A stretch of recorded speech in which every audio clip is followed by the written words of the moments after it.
All right there. Now, you might have already noticed the old nodules are noduling. Ugh. Anyone else feeling a little bit like they overdid it a bit yesterday? And if you are, then you did well. If you're not at all, you didn't do it too well. If you are too much, you overdid it. But you should be feeling a little bit more alive, really, a little bit more alive around your muscles. And I had to learn. I had to actively engage in some acceptance yesterday. Because when I done that stream, and there was 170 people when the stream started, and when I came back from over there when I was doing the stretching, and I got here, and there was like 60 people left, and I got one super chat. These metrics, the super chats and the numbers, these are the things that allow you to judge how appreciated the stream was. And it was quite something, and I had to have a real think about that. I was thinking, we'll start with a cup of tea. I'll drag a comb over me. I'll put the fan on because I'm already getting hot. It's 37 here today. Sorry, England.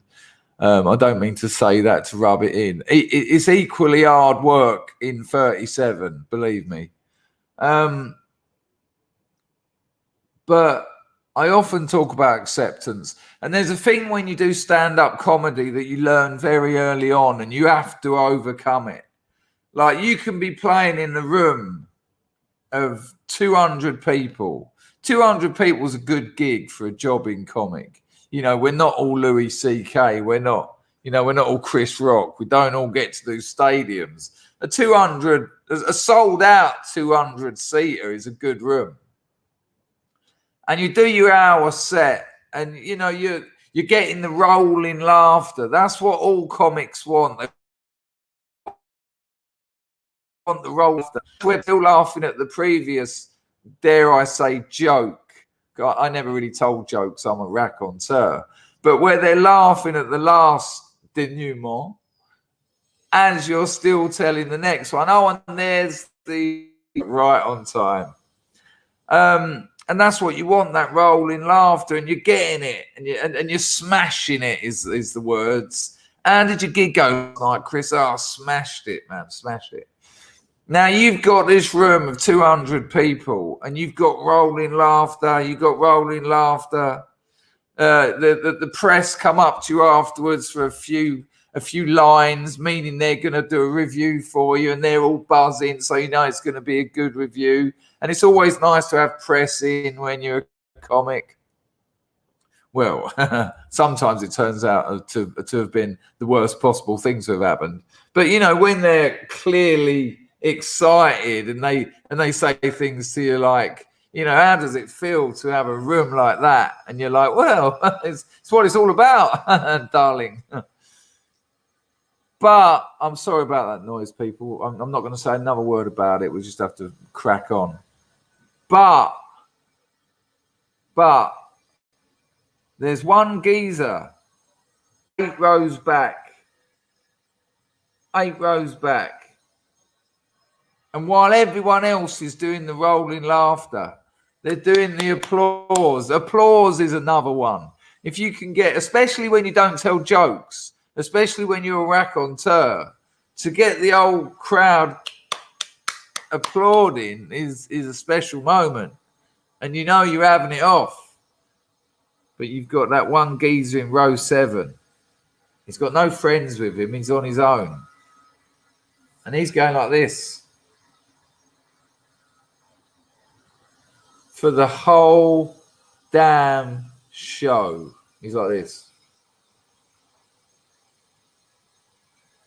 And the thing is, as a human, you'd think that 199 people laughing their heads off, paid for their seats, breaking into applause every 30 seconds, you'd think that would be enough for you. But old fucking, sorry about the language, I am trying to tame it down. Old miserable Mick in row 7 who managed to get through the whole hour like this. Didn't leave because he didn't want to leave, because he wasn't there to enjoy it. He was there not to enjoy it. He was there to go away because he's jealous of the reputation I had as a comedian around that time, especially at the Edinburgh Fringe. I used to smash the Edinburgh Fringe. So he wants to sit it out so he can go away and tell people that it's all nothing. And then you leave the gig and you should be feeling really good. You smashed it. You've done a great gig. But miserable Mick's on your mind. That one bloke. And you learn at this. You learn after a while. You're always going to get them. Because in a room of 200 people, there's always going to be at least one wanker. And this is just a fact of life. You know, in a room of 100 people, there's going to be half a wanker. That's someone who gives it the shakes, but nothing comes out. So you just learn to put up with it. You learn to accept it. So yesterday, after that video, as I've told you, I rarely watch my videos back because I was here telling them. I've already heard them. But yesterday, I watched it back to check the comments. And thankfully, the people that stayed really got a lot out of it. And I'm all right with that. Because I know stretching is not for everyone. And what's quite sad is there's this thing in our culture, and it's another humiliation. There's this thing where you don't look after yourself. You know, I've lost over 20 mates to alcohol, not heroin. I've lost another 20 to other drugs, but over 20 mates to alcohol, because they were part of a culture that told them to drink and get up at 10 o'clock in the morning, day off, get down to boozer. Want another one. There's I've left you a line on the cistern. Lovely. Want another one. You know how much I hate cocaine. That's another thing why I hate cocaine. It allows you to drink 2-3 times the amount. Usually your body had shut down. Usually you'll have 6 or 7 pints and you're like, I've got to go home. But you get the old Bolivian marching dust up your nose, you can drink 18, 19, 20 pints. That's why before you're 40, you're dead.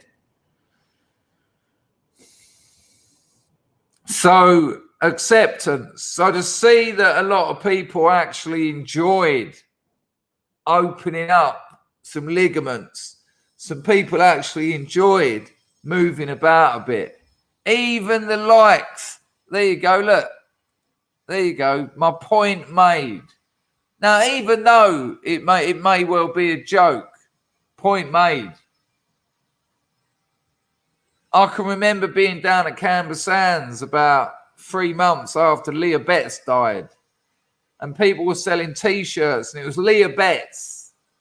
You know, the girl that supposedly died of ecstasy, but she actually died for drinking too much water. She drowned herself. And the T-shirt had Leah Betts on her hospital bed with all the tubes and that coming out of her. And underneath it said lightweight. And we live in that culture. Pete reckons you're a lightweight if you can only drink 7 pints of lager. 7 pints of strong lager, that should make you go home to bed. Unless you're an alcoholic, of course, in which case it's just water. But that is part of that culture. And again, these are the concrete, social, ground level things that the globalist machine has done to the people of Western Europe. Turned them into self-hatred, turned them into hating their bodies. I ain't doing yoga. I ain't stretching. I ain't doing all that Ponzi shit. Why would I want to care about my body? Think about that. Why would I want to care about my body? It ain't going to be needed. There's no invasion. We ain't on the cusp of losing our ancestral homeland. Do you see it in other cultures? Do you see the boozing in Islam? Do you see them lot going out the weekend and doing 30 pints, loads of cocaine? Do you see the African Americans in England shit-faced? Or do you just see us lot? I ain't caring about my body. I ain't doing all that shit. So it was nice to look back. It was nice to look back at the video and see that a lot of people actually got a lot of no, Pete, I know, and I did say it's probably a joke, but the way jokes function is they conceal a truth, and so the fact that you can make that joke is it defended my point. You know, I'm not getting at you, mate. I said it was probably a joke. And look at that. Look, Robert Rankin, free in a bed, free in a bed, steady. You don't need much booze for that. But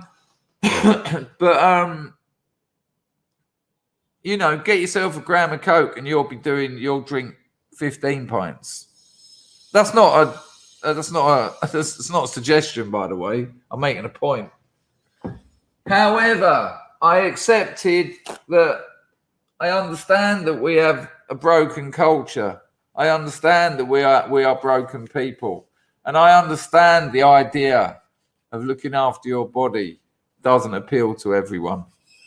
But to see the likes of Moslab saying he felt great, Moslab, bloke with an arsenal bigger than most small countries, drives a Jeep, got about 9 kids in his house at the moment, finding time to stretch his body, move it about a bit so that he can be stronger in life for the responsibilities he's got, looking after people. Absolute respect. And there was other people. Someone here just said they got up this morning and done some stretches based on it. I'm sorry I've missed it. There you go. Town Crier. I got up early, do it again, including the 10-minute warm-up. I'm totally hooked. Bliss. Lovely. Go careful. Get a book.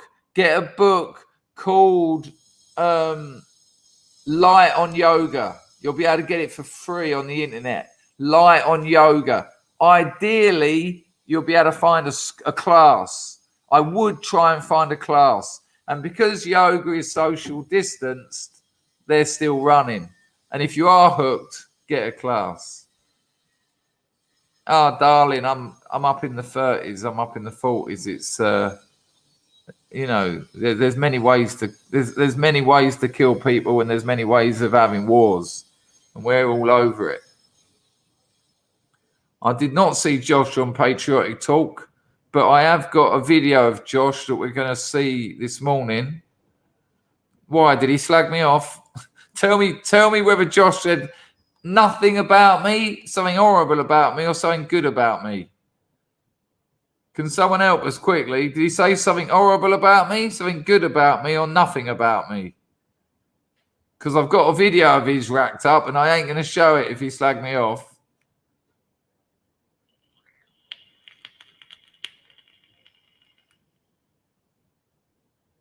Well, you just need to find a good teacher. Well, you may have done. Okay, that's cool because we've got a video from him today. Yeah, he's a great lad, and I just love listening to his singing. Right, so we're going to play the bit of music. I'm going to get a cup of tea on. That's all I need to know. My self-obsession. I didn't want Josh. Someone said, "Did you see Chris on Patriotic Talk?" And I just wondered that he might have said that Dangerfield, and I'm about to sing his praises. I'm about to blow smoke up his ass, and that would have been very, very strange because me and Josh get on. I respect that lad. I think he's such a beautiful singer. I listen to his songs for leisure. You know, sometimes when I'm working, I'll play Josh's songs, which is quite interesting. We might do a new Three Stooges, but Hugh won't be in it. Dan won't be in it. I doubt Hugh will anyway. It'll be me and 2 other people. So, mate, and it'll be called something else. So, yeah, Richard Lionheart, John. Richard the Lionheart. John had a good time yesterday with the old stretching.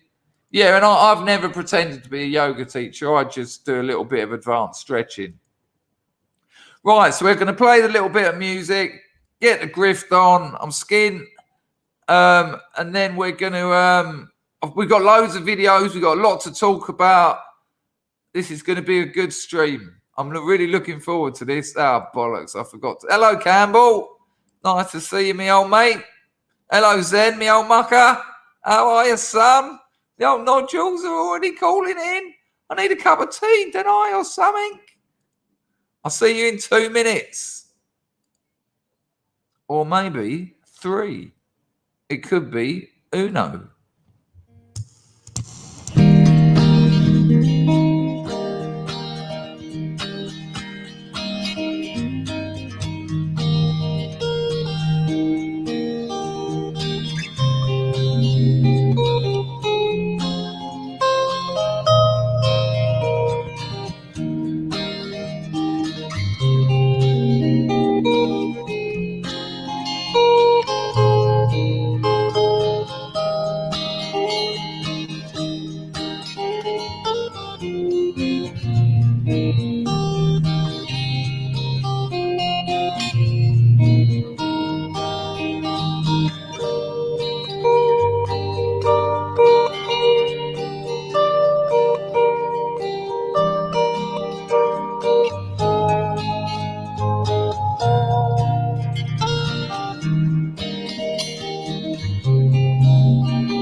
Cool, that just in time. Oi, me poncing around doing my cocktail act. Look, I snapped the handle off. Which is a good enough excuse to get one that isn't going to poison me with lead. Now, something else I need to point out quickly before someone does. No, that is not tomato ketchup on my nose. Clean the old bins and all.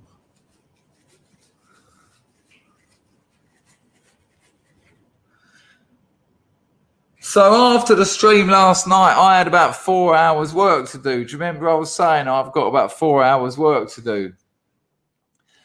Got to about 4 a.m. and I thought, hang on, is that a migraine coming on? I was getting the odd twinkle and I get the aura. And if I get the aura, if I nip it in the bud, I won't get the migraine. And it wasn't the aura, but it was the odd twinkle. And I thought, well, you have been working, too much lately. So I put my migraine glasses on. They're not. These glasses are made by the same company as these. They're Cutler and Gross, and I just love them.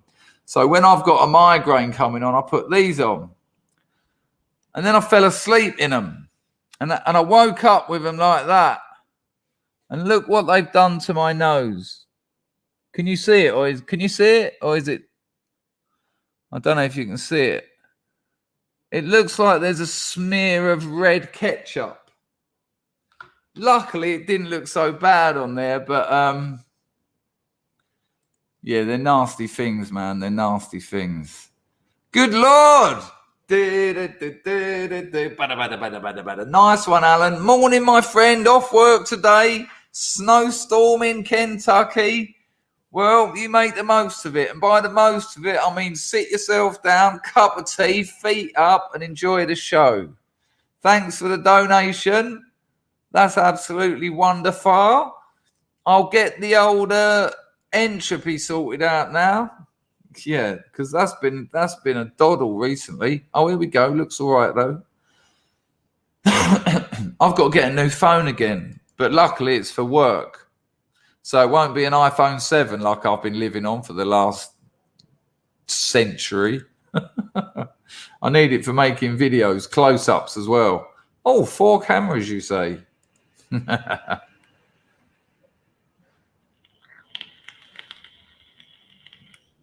And then I'll break that. Right, entropy looks like it's worked like an absolute dream. So that would be good. See if we can beat yesterday's 1. Well, Alan's already donated 1, so we're on equal par. Right, you know how it works by now, people. Hang on, let's just give it a little test. Pop, pop. It's too high. It's too high. It's too low. I want to change the pattern. That's the one we want, isn't it? Right, ladies and gentlemen of the jury, those who doth judge me. I've got to put a fan on. Fuck me, it's so hot.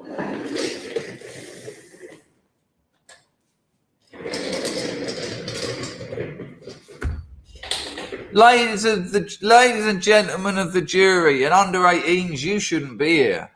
You can support this channel. Sorry, I'm going to rephrase that. You should support this channel using the super chat function, which is the $ just down there. Alternatively, preferably, you can use entropy. I've put the entropy link in the chat there, but it's also in the description of the video. So if you need it and you want it later, ask me and I'll give it to you. If you go via entropy, you don't give YouTube any money at all. If you go by entropy, I get taxed half as much as YouTube. If you go by entropy and my channel gets yeeted, all the super chats get donated to a charity of YouTube's choice. Entropy don't, they give them to me. So just a few things there. And it's easy to do entropy. It's the same as super chat. And I do put them on the screen. So yeah. So there's that. Anyway, we've got some cracking videos. And you might have noticed this. Right, I've got to stop shouting. I've got to just talk. I can't be having my nodules. I can't be taking time off again. You've got to relax. You might have noticed that the video had a title. Jordan Peterson's. I'm trying to get it looking nice. I like it. I like that blue background with slightly. There you go. That's how I like it. But as the light changes, that changes. Bit blue and cold though, isn't it? I don't think the people who are living amongst the snow are going to enjoy that. So let's just warm that up a little bit there. Well, just warm that up a little bit there. Yeah, there you go. It's like we're sitting around the hearth. There you go. There you go. Right. Yeah, the problem with throat syrup is it's a painkiller.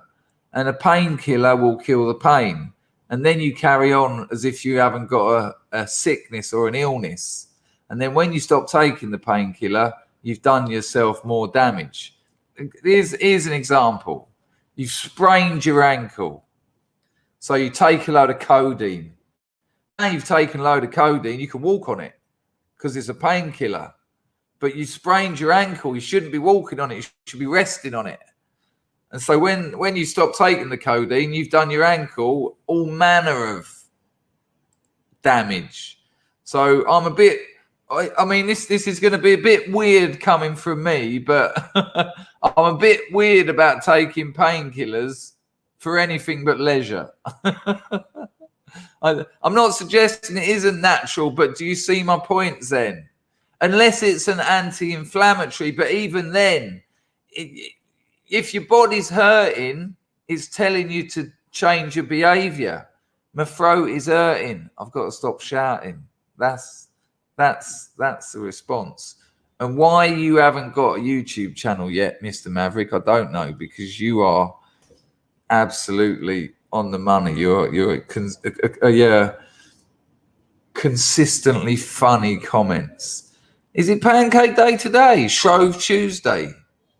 Is it Shrove Tuesday today? Can anyone confirm? Anyone confirm that it's Shrove Tuesday?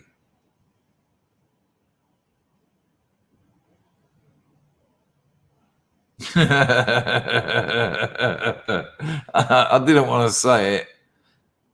Is it Shrove Tuesday? It is. Oh my days. I will be having my British Standard lemon and sugar today then.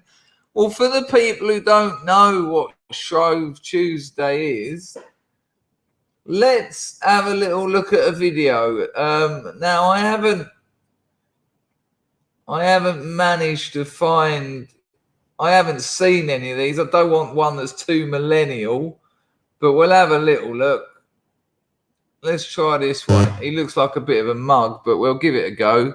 Did I get a nice one, Grego? Grego dropped £3 into entropy. He said entropy test. It is working. Once I've built up a few entropies, I'll show them all at the same time rather than going one for one.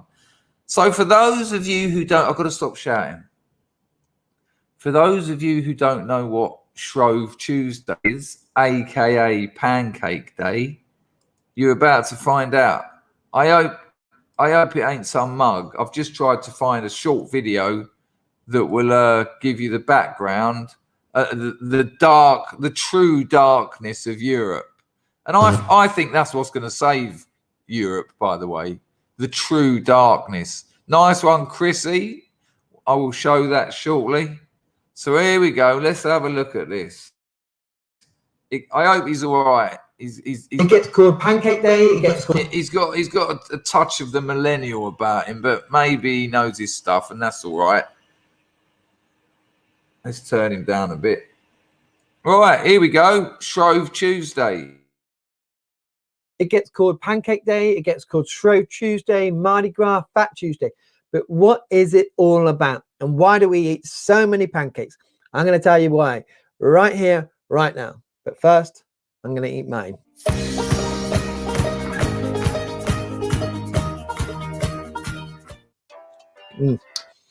That was really nice.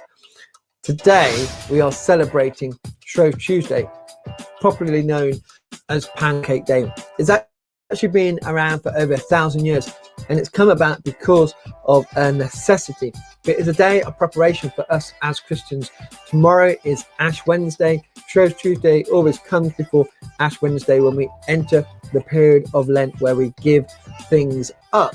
And this became a necessity because Pancake Day became the day that they used up all the ingredients that were in the cupboard, as it were, that were going to go off over those period of days. So this period that we're entering into is called Shrovetide, and it's a period where you enter into confession and penitence. And this is the last day that you would go before Ash Wednesday to get confession. So the past tense of Shrove is Shrive, and that's where you would go to confession and to get absolved of sin. So on this day in history, many people would have gone out to their local church to find their local priest to confess all their sins and to be absolved of them.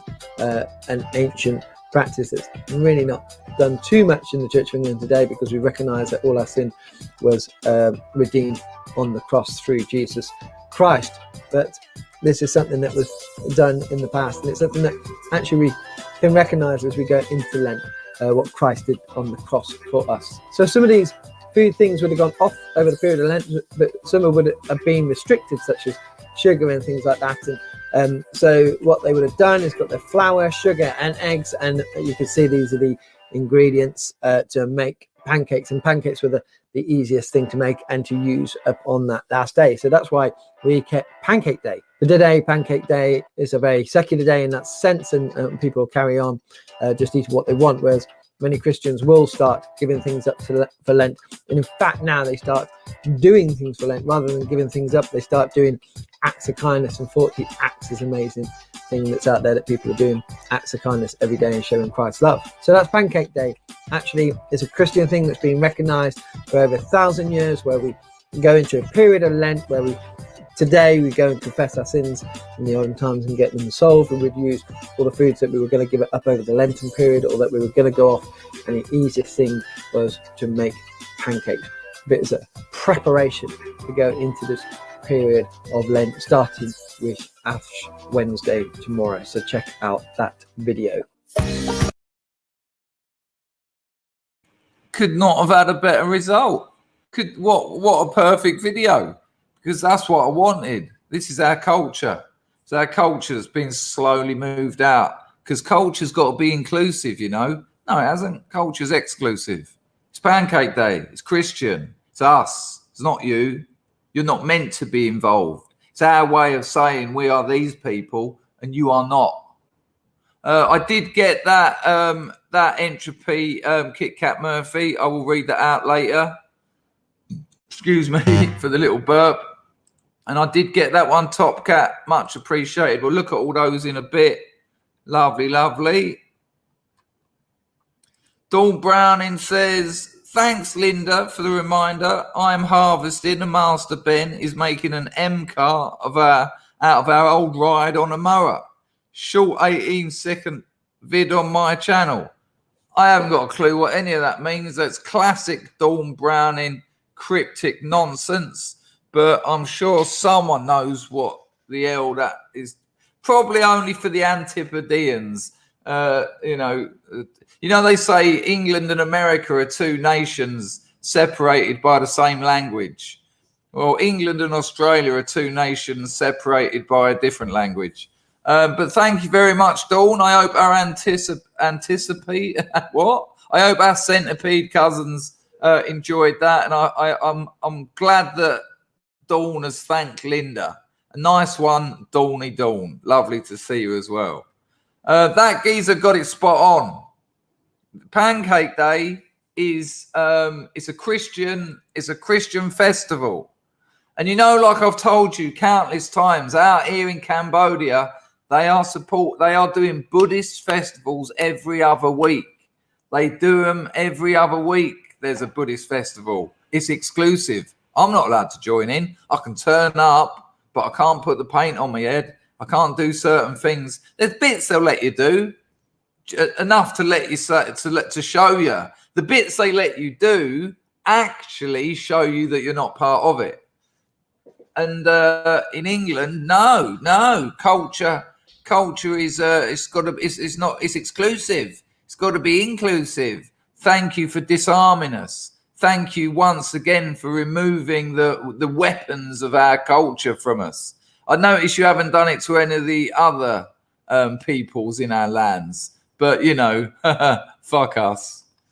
Anyway, a couple of other super chats come through, so we'll have a look at them. Thank you, people. It's very kind. I've got a few entropies come through as well, which I will look at as a whole.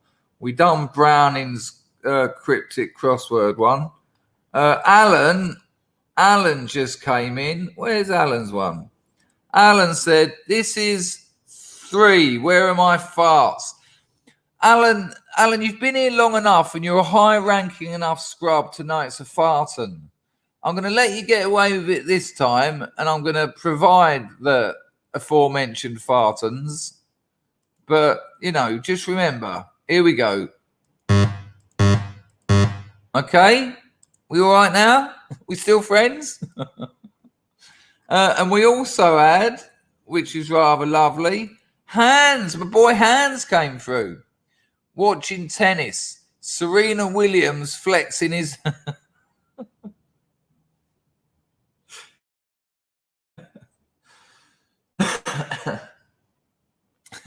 Right, start again. Watching tennis, Serena Williams flexing his muscles and destroying his female counterparts is magnificent. Well, Hans, do you know the story of the bloke who was ranked something like 600? I'll find it. Hang on. It's very funny.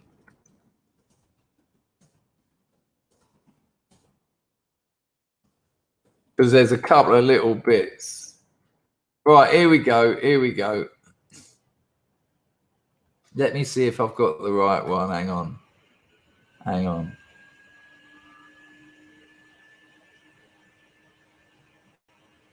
Oh, hang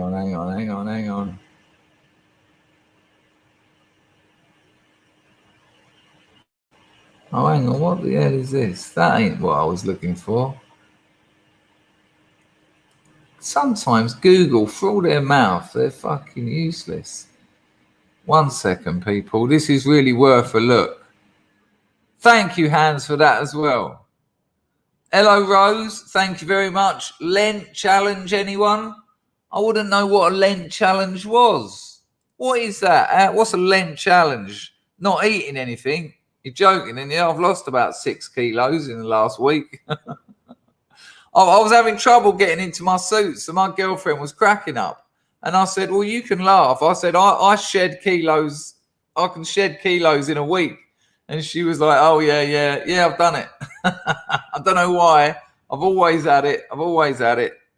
Always been able to do it. It's called not eating.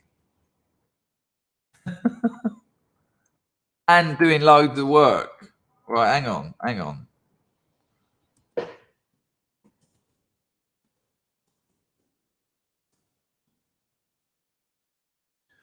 I've just got to find this. All right, I found it. Right, here we go. I think this is it. This is worth waiting for. Thank you, Rose, for the donation, love. And that lovely photo you've got that you showed me. Oh, that's lovely. That's lovely. Thanks for... Right, here we go. Right, here we go. We need to get past that.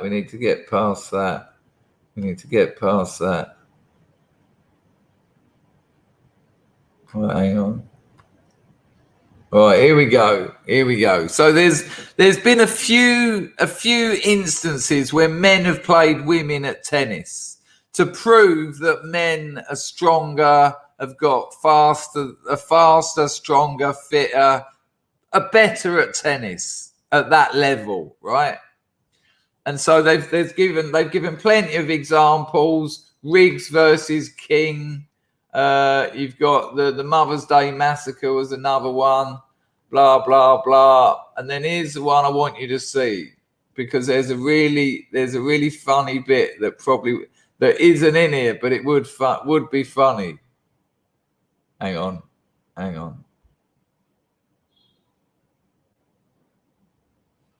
Oh, hang on, that ain't even it.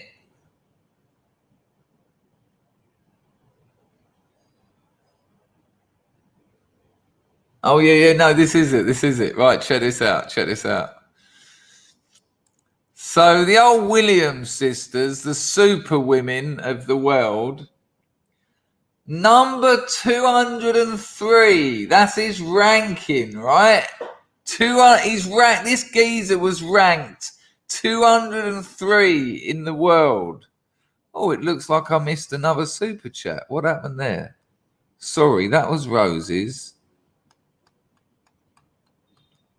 And they are. Len, give up one vice or treat for 40 days and 40 nights. Rose, I've given up enough vices and treats for 40 years. No. If anyone else wants to join in with that one, crack on. But my life has been about giving things up, and I ain't giving anything else up. Thank you for the donation. I appreciate it. But if anyone wants to get on with that with Rose, hit me up on my email, and I'll put you together. Right, check this out. at the height of the Williams boom in 1998, right? That was when they were at the top of their game.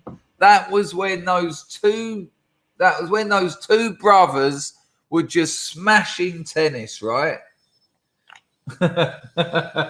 Sorry, I know that's a terrible joke, but it reminded me of Big Mike, which is what really made me laugh. When those two tennis brothers, hello Napper Tandy, shout out to all the old scrubs. Look after your yolks, and your yolks will look after you. Nice Shrove Tuesday. Nice Shrove Tuesday. No, without John, she is an incredible athlete. Yeah, I'm not for a minute pretending she isn't. Thanks for that, Napper, as well. It's been a while since I've seen you, bruv. Right, anyway. Give up vaping, it's a mug's game. Yeah, but I've got no nicotine and I enjoy it, so I want to carry it on. Anyway, at the height of the Williams boom in 1998, an unofficial game took place in Australia after Serena and Venus Williams claimed that no male player outside the top 200 could beat them.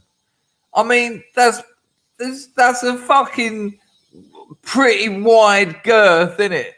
No one outside the top 200. That's like me saying no MMA fighter outside the top 55 million could fight me, and they have to be under 6 years of age.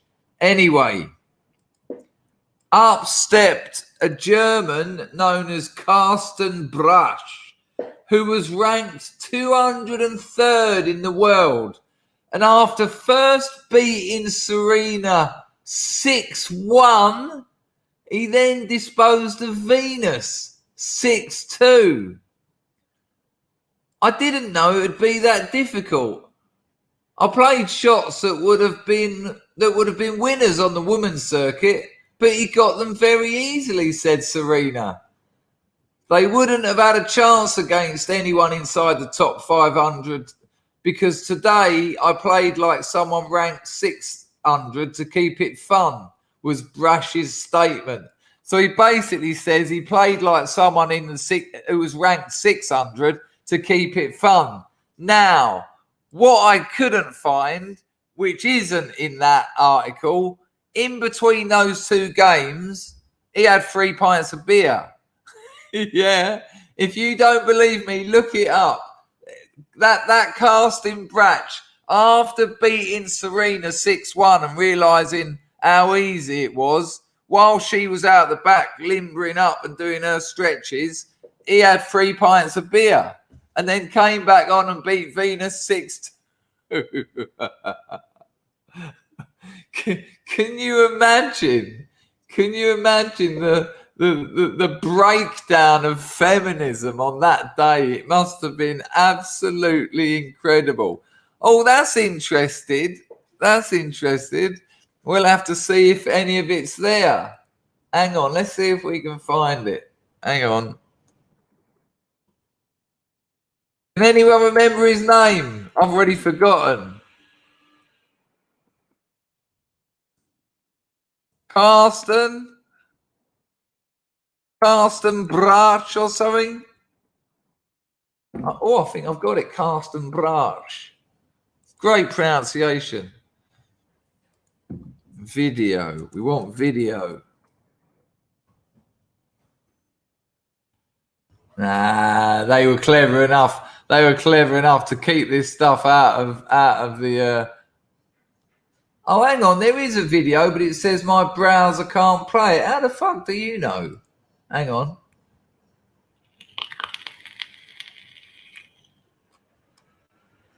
You want to see him as well? He's a proper beater. Check him out. Looks like he's ranked about 2 in the in the rank of life. But I wonder if it's got the bit about the beer.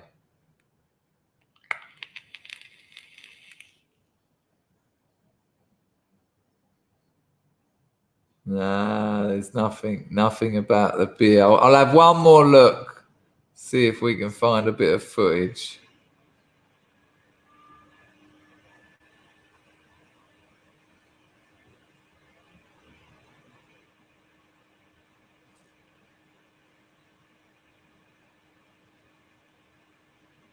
This doesn't look like it. That looks like some old footage. Oh, here we go. Look, here we go. Look. Check this out. Check this out. Williams sisters fail to light up Battle of the Sexes. We'll get rid of the boring bit. His victims were the teenage Williams sisters, Serena and Venus, who were keen to try their hand against the opposite sex and appealed to the Australian Open for a male professional ranked around 200 to test themselves against. Karsten Brach ranked 203, and without a tour title in 10 years of trying, he hadn't won anything in 10 years, answered their call. Now check this out. Yesterday, after a morning round of golf, a couple of beers, and half a pack of cigarettes,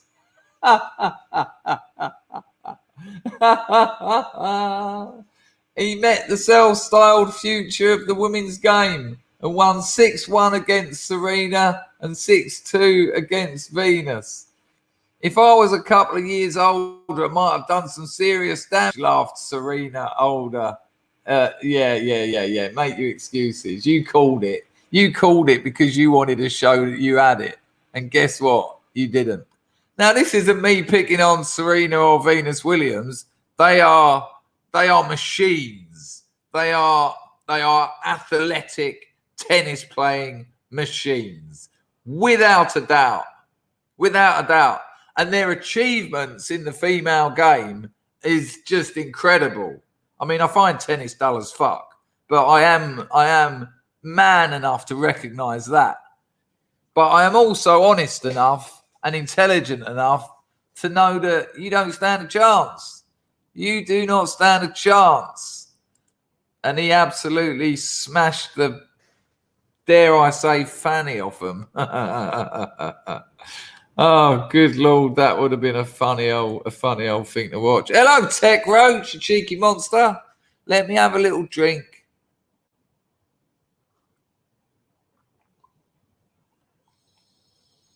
Chris, I am mega wasted. So up to you if you read this out. Tripping hard with one of my subs. Mr. Scrubs. Rough stuff in my personal life. See you all soon. Right, listen, son. So you've got some problems. Find me someone who hasn't. Find me someone who hasn't got problems. Now, the difference is I can find you people who are doing something about their problems, and I can find you people who are making their problems worse. So you've got two options. You can do something about them, or you can let them get worse. If you want to do something about them, email me. I might be able to help you. I'll certainly be a pair of ears to listen. If you just want to vent, if you just want to write the situation, sometimes just writing it can help you get a perspective on what's actually going on. So if you want to write to me, I'm not going to judge you. I'm not going to write back to you. You've got to do this. You've got to do that. Anyone who's written to me for help will tell you I don't do that. You've got to do this. You've got to do that. What I can give you is a bit of my experience. What I can give you is a bit of knowledge I've gained through life. And what I can give you is a bit of love and respect. So if you want to do that, that option is open. And bless you, Tech Roach. You're a high-ranking scrub and you've been around here a long time. So don't disappear, because this is what we do when we're struggling. This is what we do when we're scared. When we're scared of how to deal with our problems. I mean, look at your last line. Rough stuff in my personal life. See you all soon. So what you've just said to me is, I've got some really idiot stuff going on in my life, so I'm going to leave people who I could do with. I'm going to leave a community that cares about me. Wouldn't it make more sense to, when you've got rough stuff going on in your life, to put yourself in the center of a community that cares about you? And look at the contradiction here. You haven't ignored us. You haven't just done the off. You've actually thrown a few quid at me so that it gets read out. This is a cry for help. See you all soon. I'm going. I'm off. Notice me. I need help. So I'm offering you that help. Chris at chrisdangerfield.com. And I urge you to write to me. And bless you, Tech Roach. You're good stuff, man. Everyone's got problems. Don't make it any easier. Yeah, let's have a T in the chat for Tech Roach. And you know, the weird thing about problems is when you resolve them, when you overcome them, when you master them, when you accept them, you become stronger. And so you can see that an event that is like threatening, might be life threatening, might be sending you mental, all those things, you can actually come out of them a bigger warrior than the one that went in. So this could be the gift of desperation. This could be the gift of desperation in your life. This might be the bit that turns you round. Who knows? Marzipan, don't forget to write to me if you want, though, Tech Roach. I will not yap you. I will not shout at you. I will not force advice on you. I'm pretty good at listening. All right, I promise you. Can we have a 50 in the chat for one of the highest ranking scrubs ever known in the history of the glorious House of Scrubs? One of the rudest, most unpleasant people, always cunts me off, and I still love him. Ian Marzipan Mar. Can we give a in the chat for young Ian? Happy birthday, Ian. I hope it's a cracker. Man who's given his life to looking after his father rather than chucking him in a fucking weird home full of people that don't care. Dawn Browning, here we go. More, get your thesaurus out, people. It's similar with world chess and world Scrabble rankings. What is? There's also different brain think between X, Y, and XX. Oh, okay, it does. I mean, you're starting to compete with Sarah now in terms of what the frick are you talking about? So you're talking about male-female divides, male-female differences. So I'll add a little bit to the front of your message so that we might be able to extract some meaning. The difference between men and women is also expressed with world chess and Scrabble rankings. There's different brain think between men and women. XY chromosomes and XX chromosomes. I hope this one makes sense. Between us, Dawn, we're going to rule the world, baby. I just want to rule the world. Thank you, Dawn. Appreciate that, little lady. Did Marzipan get plenty of 50s? Do you know what I mean, Tony? I remember when I was 40, I used to hang around with this 70-year-old geezer. Shit, I've got to give him a call. I'll do it today. And I used to say, man, I'm getting old. And they'd be like, you're a youngster. You're literally a youngster. And I'll be like, I'm fucking 40. And they'd be like, yeah, you're not even halfway through yet. Chill out. And I think Tony makes a good point there, as he usually does. There's another way of looking at it. Look at that. Look, Pagan, have you had an haircut or something? You tidied up that beard? Or are you just looking particularly happy today? Yeah, by golly, I think he's got it. Hang on a minute, I just saw the scar on the firm. Hello, skin. Oh shit! Actually, while that has just reminded me of something I've got to do, and we are still going to talk about Jordan Peterson, and I've still got a few videos. This is happening today, I tell you. This oh shit! I hope I haven't missed my delivery. Phew. We've still got so much to talk about. What time are we on? We're on 55 minutes and we still got at least half hour stuff to go. Right, hang on. I've got something I've got to show you.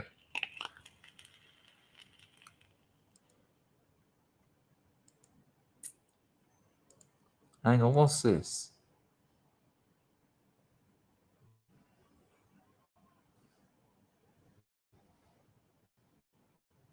I have no idea.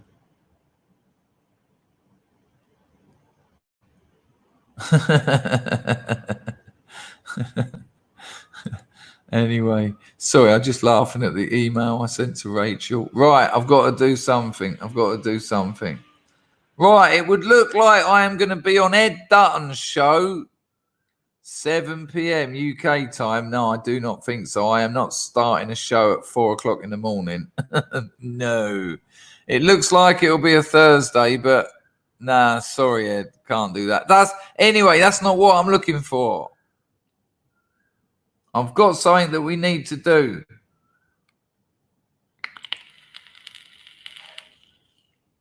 Kieran, I will look into that 25 bond. Sorry, people, but I've got something I've got to show you.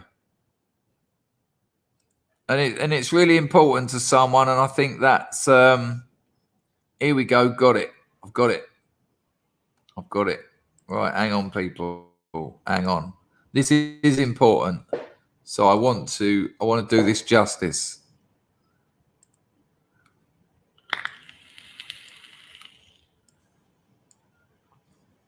Hang on a minute. Rotate clockwise 90. Image, view, full screen. Get that a bit bigger. Now, let me just tell you. So,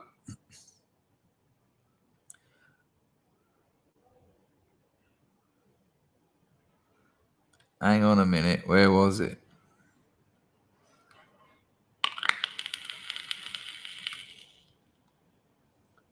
Now, apparently, I showed a photograph. People, in the photograph streams. Okay? I showed a photograph during the photograph stream. An excellent photograph. One of the better ones. And I said, Who is this? Can anyone give any? And I didn't see anyone mention it or nothing. So I just skipped over it. And I got an email and it said this. It said, most upset. My granddad in Jerusalem in 1917 fighting Johnny Turk. On Pedro 58 or on YouTube. And I didn't see him claim it. No one saw him claim it. So it just got missed. So I said, I'll tell you what, I'll show it on the stream tomorrow. And he wrote back and he said, oh, thanks, Chris. Here's my granddad. 1895 he was born. And he died in 1980. He died when our boy was 15 years old. The photo is of Albrecht John, and he doesn't want to dox himself. Taken in Jerusalem in 1917 while fighting Johnny Turk. He was in the London Scottish Regiment. God knows how. There's no Scots in the family. And so we missed all that. For whatever reason, we didn't get to see that. So I'm going to show it now. Please, no one else do this because I'm only doing it the once. But it was this one. So there you go. It was the lad with the sporran. And it was a lad who looked very dashing, Very dashing. He's even got a little snout on the go there. And I asked who it was, and we missed who it was. No one claimed it, and he was very upset. So I just said, I said to him, I would show that. Are you in the chat today, Pedro? Is he here?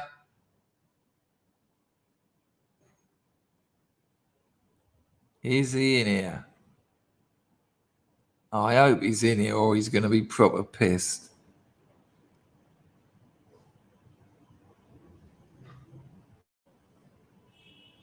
Yeah, that's the spirit, Tony. Of course there is, mate. Of course there is.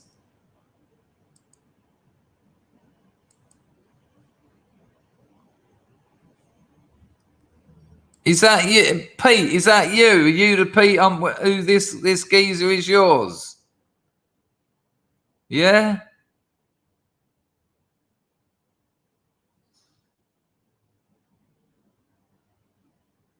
Well, no. So I think he's missed it again. But I've done what I said I'd do. So there you go. He's not here. But I did do it. I got it done. Apologies. I got it done. We did get it done. I've just seen loads of my emails and they're shocking. That's my day's work. Just completely pissed me off. Yeah, he doesn't seem to be there. Right. Right, what have we got next on this incredible stream of many beautiful things? I've got a bit of Stefan Molyneux for you. Did you see those putties? Did you? I used to love them. I wore putties to school once. When I was in Army Cadets, I wore putties to school. And I remember my teacher said to me, I'm talking about primary school. So for the Americans, that's like age 7 to 11 or 6 to 10 or something. And I had these parties on. I weren't in Army Cadets yet, but I joined them later. I was obsessed with it because my old man was in the army. And I had these parties on. I'm in my fucking school uniform. And my teacher gone, what are they you're wearing? What is that on your legs? And I went, parties. And that was the end of it. They didn't make me take them off or anything.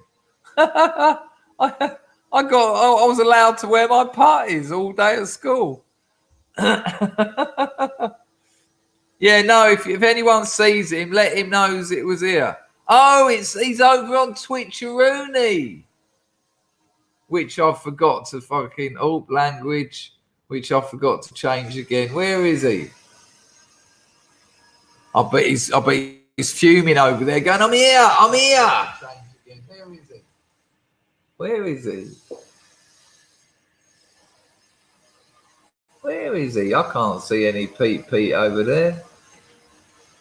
Pete is over here on Twitch. Where? I can't see him.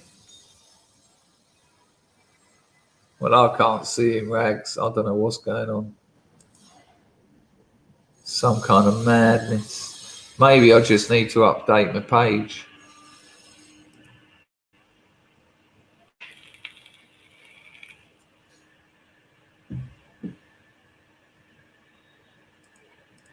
I can't see him anywhere. Mark, give me advice of how to make just chatting my default. Yeah, it didn't work. Thanks. I can't see him. Where is he? I'm going to give him one more look.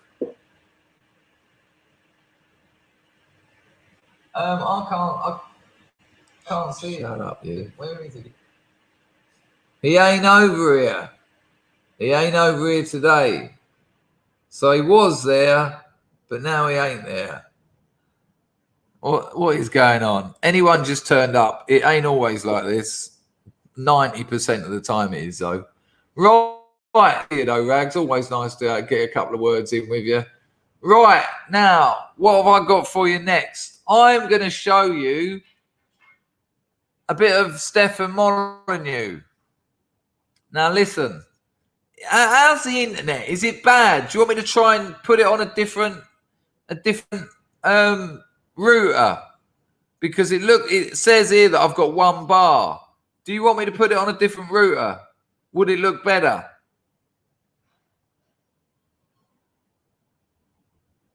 Or is it all right? It's okay. It's okay. All right. Weird. How strange. I mean, that's the music shop next door. It's got one bar, and it's still better than the one I pay for. Lovely life, isn't it? Okay. Thanks, Woodlander. Thank you, everyone else. All right. Now, Stefan Molyneux, someone else who got shut down, someone else who got taken off the internet. No, they didn't. You can't do it. The cat's out of the bag.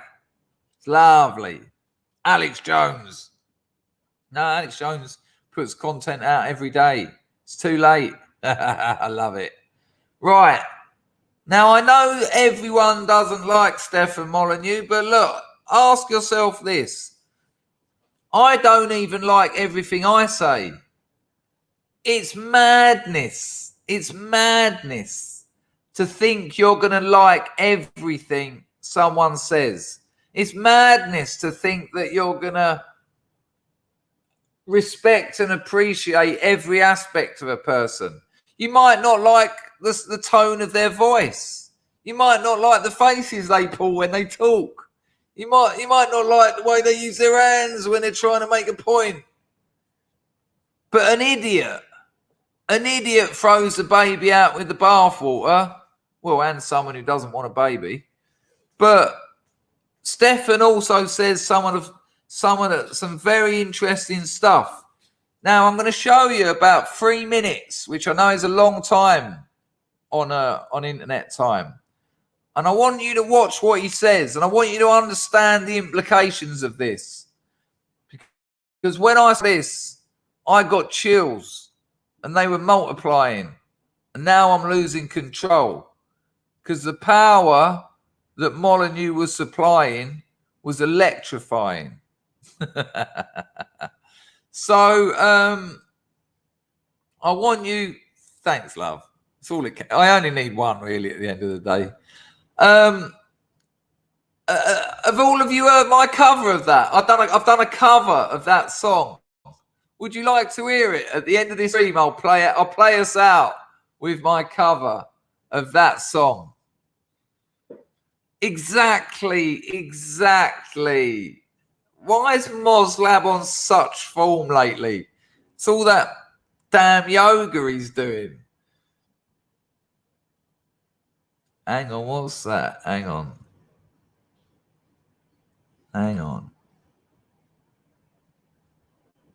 Thank you very much, Mr. Gaz. Right, I'm going to play you a bit of... you want to hear the cover? I'll play the cover at the end of the stream because it'll jolt the tone of things because we've still got to get on to Peterson. Right, so here's a little bit of Stefan Molyneux, and it's only going to be about 2 minutes, but it's very, very interesting, and it's very, very. No, it isn't. It was very necessary because I'm going to play my cover of it at the end of the show. Yeah, sorry, Stephen. I would have thought you meant that. Yeah, I'll do it. I'll do it for sure. I'll lose half my punters. It will ruin the stream more than the yoga did. Right, exactly. Look at that. Look at John Palmer. He's all over it. Right. Listen to what he says. And the implications of what he says, because this is really important. I'm not joking. I had chills and they were multiplying and I was losing control because the power. I only done that to make Lomax not laugh twice. Right, check this out. This is our man Molyneux. If you don't like...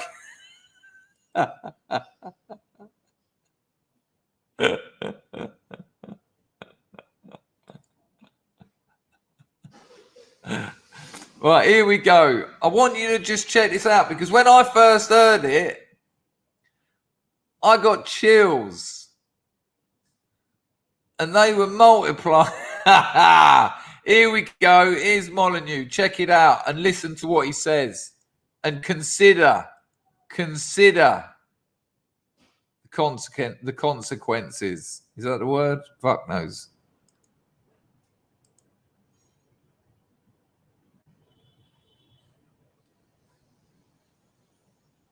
Is a dress rehearsal for mass murder. Hang on. So cancel culture is a dress rehearsal for mass murder. I'd be very clear. Cancel culture is a dress rehearsal for mass murder.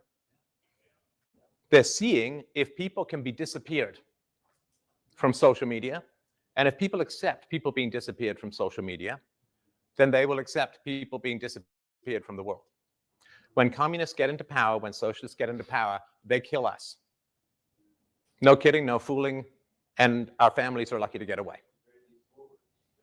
Yeah, it's a great leap forward off a cliff. Cancel culture is a dress rehearsal for extermination. Yeah, listen. I just want you to hear that bit again. And yes, implications was what I want, not consequences. I was still in the Greece phase, but just listen to him. Get into power, they kill us. No kidding, no fooling, and our families are lucky to get away.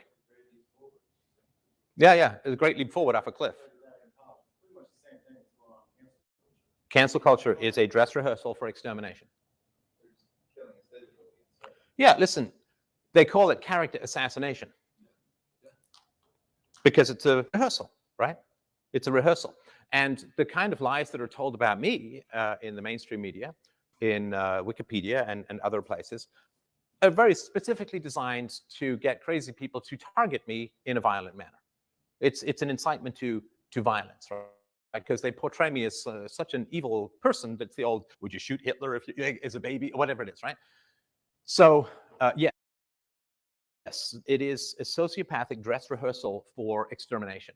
And it's very, very serious stuff because we want to push back while it's still in the form of language rather than wait until it's guys kicking in your door at 3 o'clock in the morning and everybody vanishing. So, yeah, cancel culture is, well, first of all, it's the opposite of culture. See, culture is when you disagree. Otherwise, the cult. It's just the first syllable, cult, not culture, right? So culture is when we disagree. And we're allowed to disagree because that's what culture is. It's just conformity. Otherwise, it's like ants in a row. It's nothing, right? So when you silence people you disagree with, that's the opposite of culture. Stagnation, that's decay. And there's a murderousness to it. There's a murderousness to it. But they're changing the definition of the words. They're changing the definition of fascism. The fascism is to violently push someone back from not agreeing. And you know, it ties in with what I've been saying about culture being exclusive. Culture is exclusive. It lets other people know they're not part of it. And he says it there, culture is what allows us to disagree with each other. And when you're not allowed to do that, it's not culture, it's a cult. When you're not allowed to disagree, you become a sort of a oneness of nothingness. And that's why culture has to remain exclusive. And that's why in Western Europe and in all nations of European descent, they are not letting us have our cultures as exclusive because they don't want us to have that power. And then when you look at that in terms of what he's saying about this cancel culture being a rehearsal for actual cancellation, assassination, murder, it's no joke. It's absolutely no joke. Can you remove people from the public sphere? Because if you can kill them and no one will know. If you can get rid of them from the digital world, you can get rid of them from the physical world in plain sight. Because we see this happening. We see people, no, you're not allowed to say that, bang, you're gone. You're not allowed on that platform, bang, you're gone. Parler, nah, afraid not, you're gone. Minds, no, you can stay, but no comments. No comments. That's what they said to Minds. You can stay, but you've got to get rid of your comments. You've got to get rid of your language, your talking. And Stefan said it there. You know, we need to sort this out while it's still in the realm of language, while the cancellation is still in the realm of words, because once the cancellation leaves the realm of words, it enters the realm of death and murder. Just thought it was just so on the money, and it's so locked in nicely with what we've been talking about on this channel recently about the value of exclusive culture as a weapon, as culture as an operative function that excludes other people, because it's all right to have tribes. You know, we're always told diversity is a strength, but when you say to people, well, we want our culture to be exclusive, we don't want our culture to be inclusive, because diversity is a strength, right? If we all have our own cultures, surely we're stronger. Nah. In that context, they don't want to know about it, because they don't want us to be stronger. And by us, I mean us, because the other groups have their inclusive cultures. They weaken us. They weaken us by taking our culture away from us. When I was growing up, everyone knew it was Pancake Day. Everyone knew it was Pancake Day. Everyone knew it was Shrove Tuesday. People knew 3 weeks, 4 weeks before. It was on telly every day. How to cook the perfect pancake. How to get the best lemon. What's the best toppings? It was our culture. And if you came from a different culture and you'd emigrated to our nation, there weren't things on telly saying, well, we really shouldn't be showing Pancake Day on telly every day because it's exclusive. All these immigrants in our country, it doesn't mean anything to them, so we got to stop this. No, there was none of that. It was, this is our culture. And if you don't want to be part, if you don't want to witness that, and if you don't want that to exclude you, you can foxtrot Oscar back to where you come from, because this is how we do things around here. But they got rid of that. They changed all that. Our culture is now inclusive, all of it. And you know what that does to our culture? Renders it pointless, makes it aesthetic. It's just decoration. It's just decoration. So I thought that was fantastic. I'll put the link in the chat, because he actually goes on. It's only another couple of minutes, but he goes on to say some very interesting things. But I didn't want to play it all, because we've got some other stuff to watch. Some stuff that's relevant to that. Field Marshal Browning. Hey. Right, here we go, people. Steady on. Take your time. Deep breaths. Maybe get into your Supta Virasana pose. We'll see how we get with this. Master Ben and I, Master Ben, went to see Stefan Molyneux and Lawrence Southern when they were in Melbourne. The mindless, hateful snarls from the few protesters were the stuff of nightmares. Dawn, do you remember I mean, I've got no time for Lawrence Southern, really, but I remember when they done that tour of Australia, and every time they got interviewed by the media got their asses handed to them in a plate, didn't they?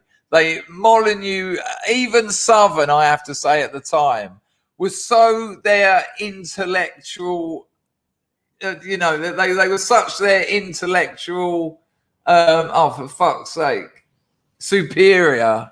It was untrue. The interviewers were just like, yeah, but you can't say that, because that's not nice.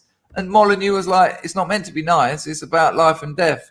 No, it was fantastic. That tour of Australia, I think Molyneux and Southern's tour of Australia was one of the real culture shocks of modern Australia, and done incredible things for the red pilling of our Antipodean brothers and sisters. Good work, Dawn. Good one to bring that back up. And thanks for the donation as well.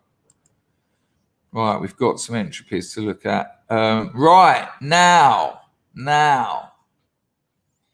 what else have I got for you? Just quickly, a little interlude. 1 second.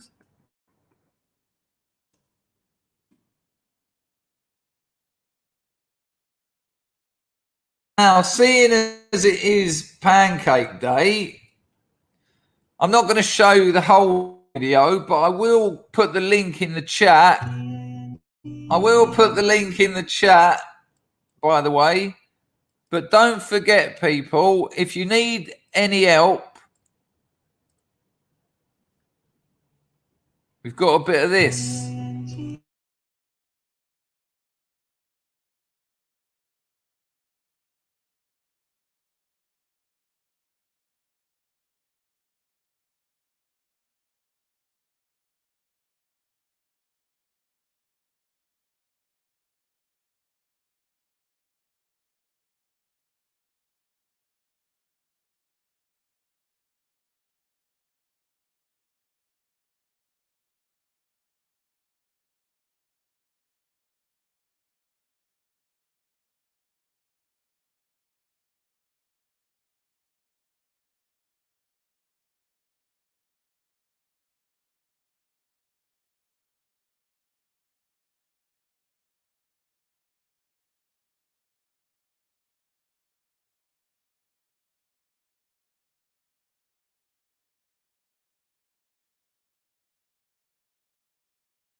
For fuck's sake, me and this mute lark.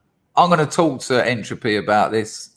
It's not even Entropy, it's StreamYard, but I'm going to talk to Entropy because I quite fancy Rachel. So if you don't know how to make rags, sort out toes for bros, can you, mate? Job done. Didn't even need saying. Bring the banhammer down. People coming in and making fart jokes while the adults are talking.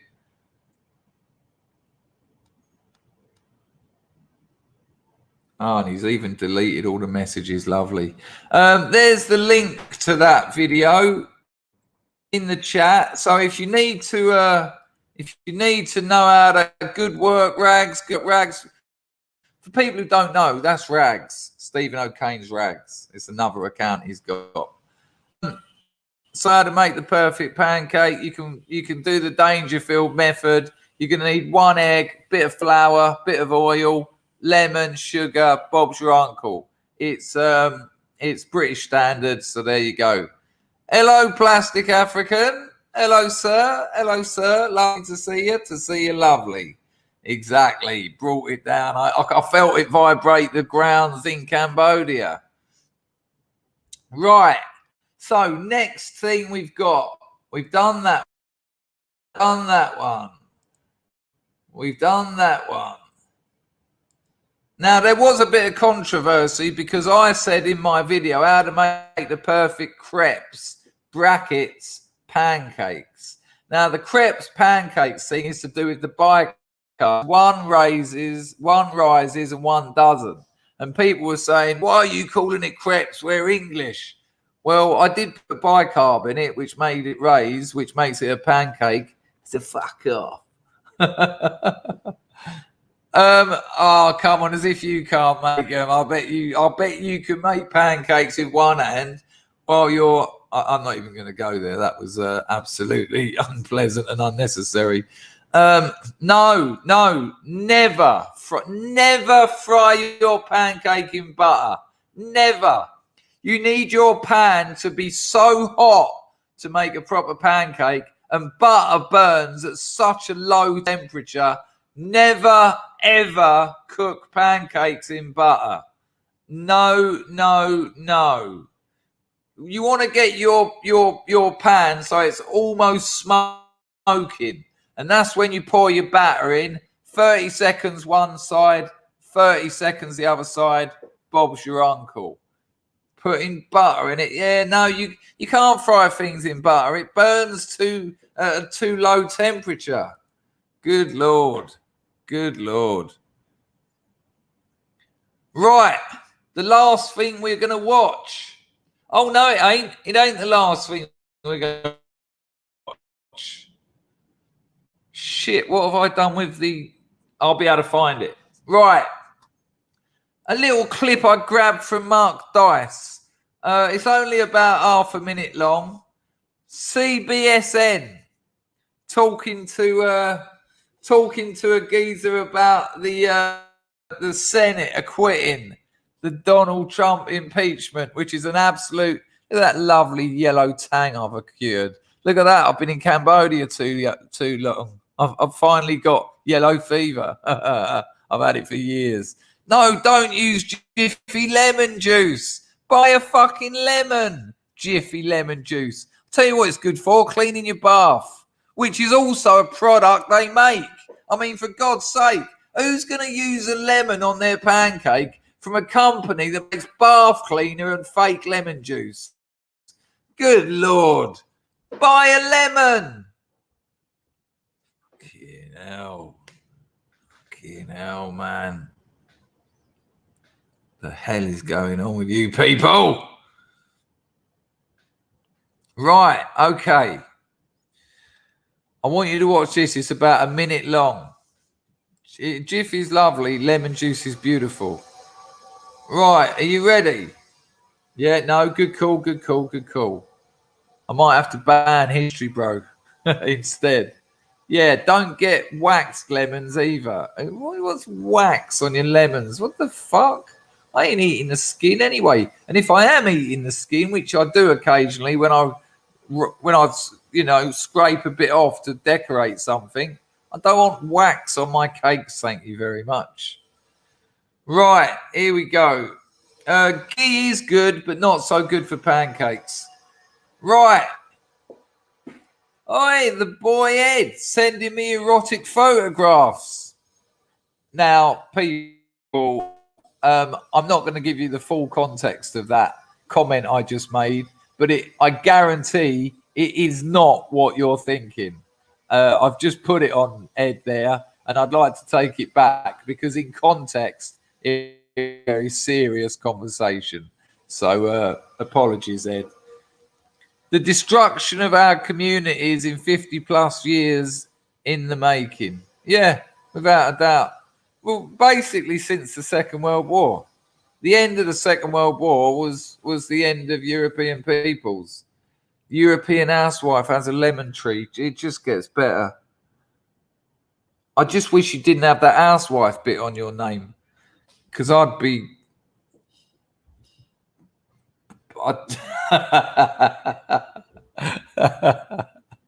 Anyway. Right. Okay. Here we go. Yeah, but you can fry an egg in butter, but because you're cooking something different, but not a pancake. That's a different thing. That's if you're making scrambled egg. For scrambled egg is made of eggs, butter, and a little bit of milk. So there's no point putting any oil in because you've already got a bit of butter in it. You just pop it all in, bosh, bosh, bosh, and it's done. Right. That's giving me 4 potential words for the one I couldn't find. Zest, pith, peel, skin. It was one of them I wanted, but by this point I can't remember.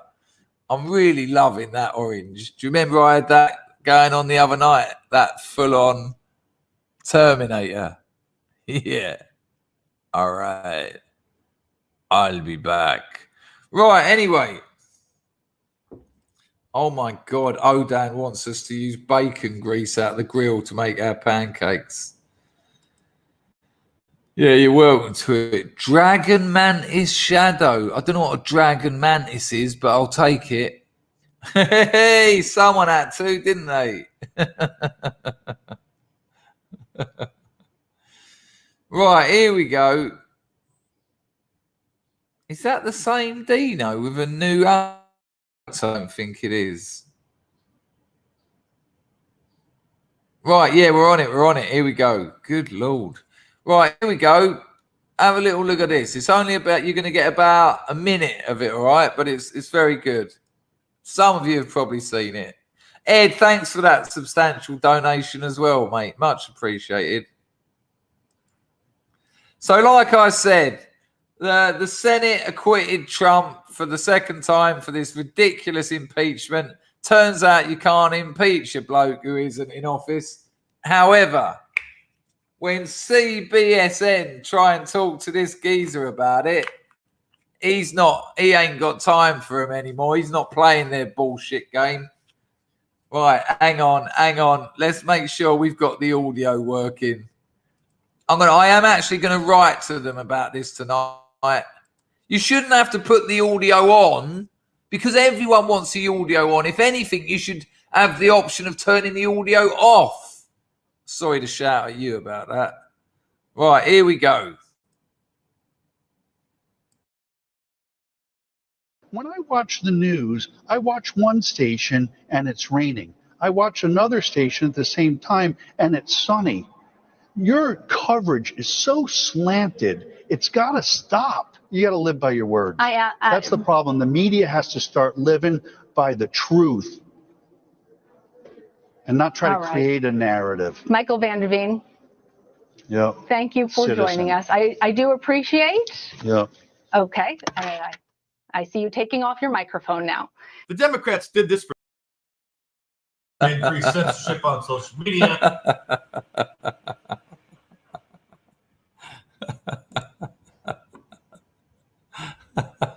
Yes, Ma. Yes to that. Yeah. It's absolutely superb, isn't it? Right. I've got something else to show you just quickly. Now, I do have problems. Hang on.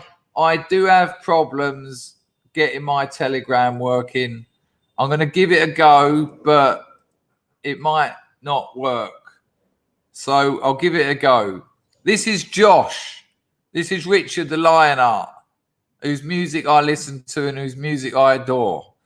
I even sent him some of my songs, and I haven't heard back from him. But he got, and he's smashing it. This geezer has got a family, sings songs, he has to earn a living, and he's as it can get. Now, we've got some things we disagree on. He doesn't agree with all this doxing stuff. He says we should just get doxed. Just take that weapon away from him. Disagree with him about that because that will cut our numbers in half overnight. But that's an argument I'll have when he's here. I'm breaking up a lot now, but no one else is saying it. Right, hang on. I'll change.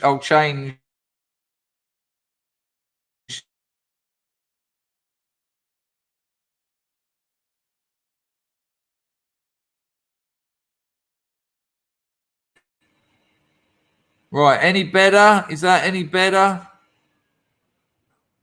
Are we any better? I'm going to refresh StreamYard. I'm going to refresh.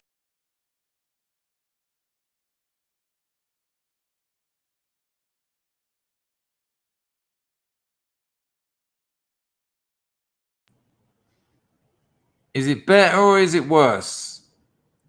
Is this better? Are we doing better?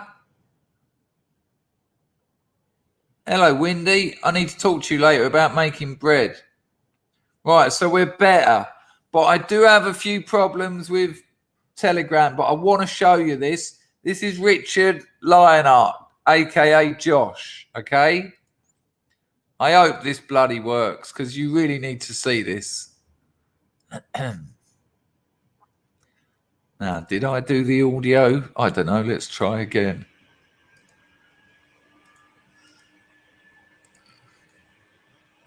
Right, here we go.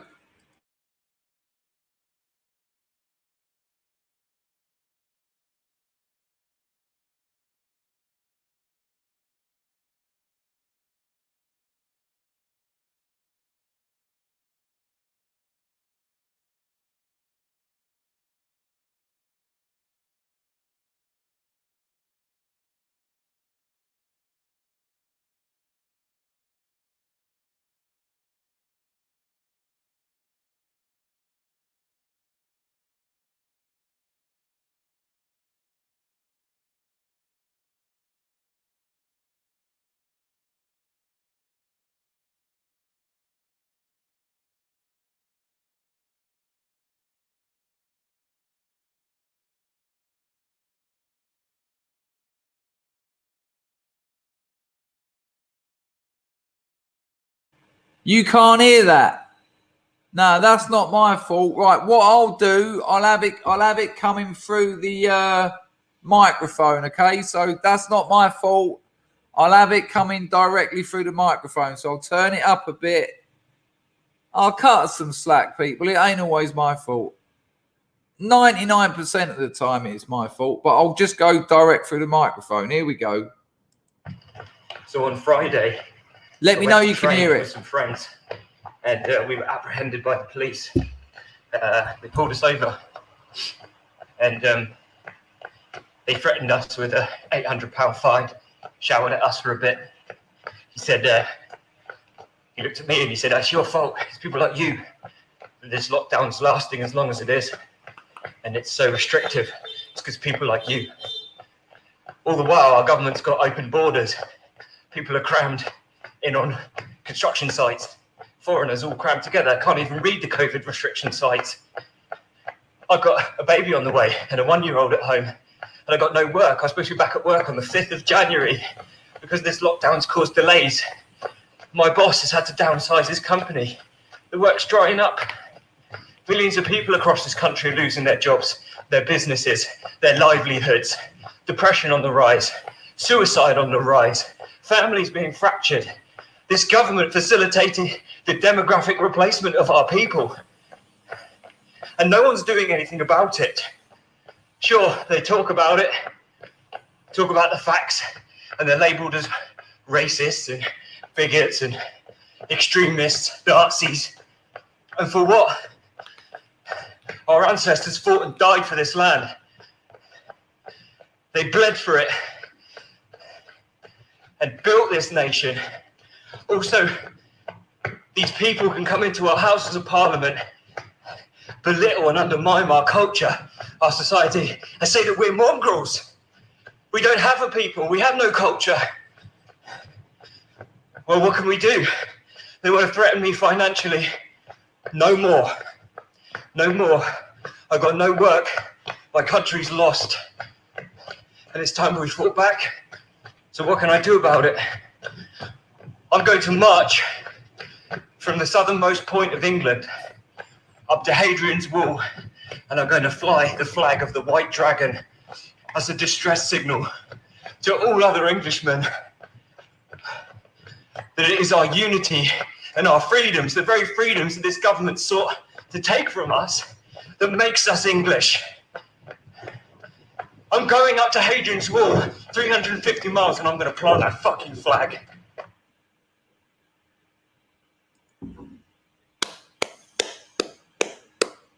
Bless you, Josh. Bless you, Josh. Can we have a Josh in the chat, please? Everyone. If you don't put Josh in the chat after that, after this geezer who's got no work, this geezer's got no money, he's got a wife and a kid, he's got another baby on the way, he's having kids, he's doing what we need to do. He sings like an angel. He writes songs better than any of the bullshit I've heard in the last 20 years. And he's going to march from the most southerly point to the most northerly point of England. And he's going to plant that white dragon flag. It's just, it's nearly got me in tears. I mean, the first time I saw it, it had. But I'm not going to lie now and fake them for you. But when I first saw it, because he's I like Josh. I like him a lot. And if we had a nation of people like Josh, we wouldn't be in the problem we've got. We wouldn't be anywhere near the problems we got now. It's amazing. And when I'll put the links up in a minute. And when he does this thing, when he does this march, I will be reporting on it every day, and I'll be donating a portion of any donations I get to Josh, and I'll be doing full-length charity streams where all the donations go to him, and I'll be trying to do what I can to support him. He's like I say, we disagree on a lot of stuff. We're not 100%. We're not 100% in agreement. but he's a star, man. He's an absolute star. Bless you, Josh. Bless your family. I will give you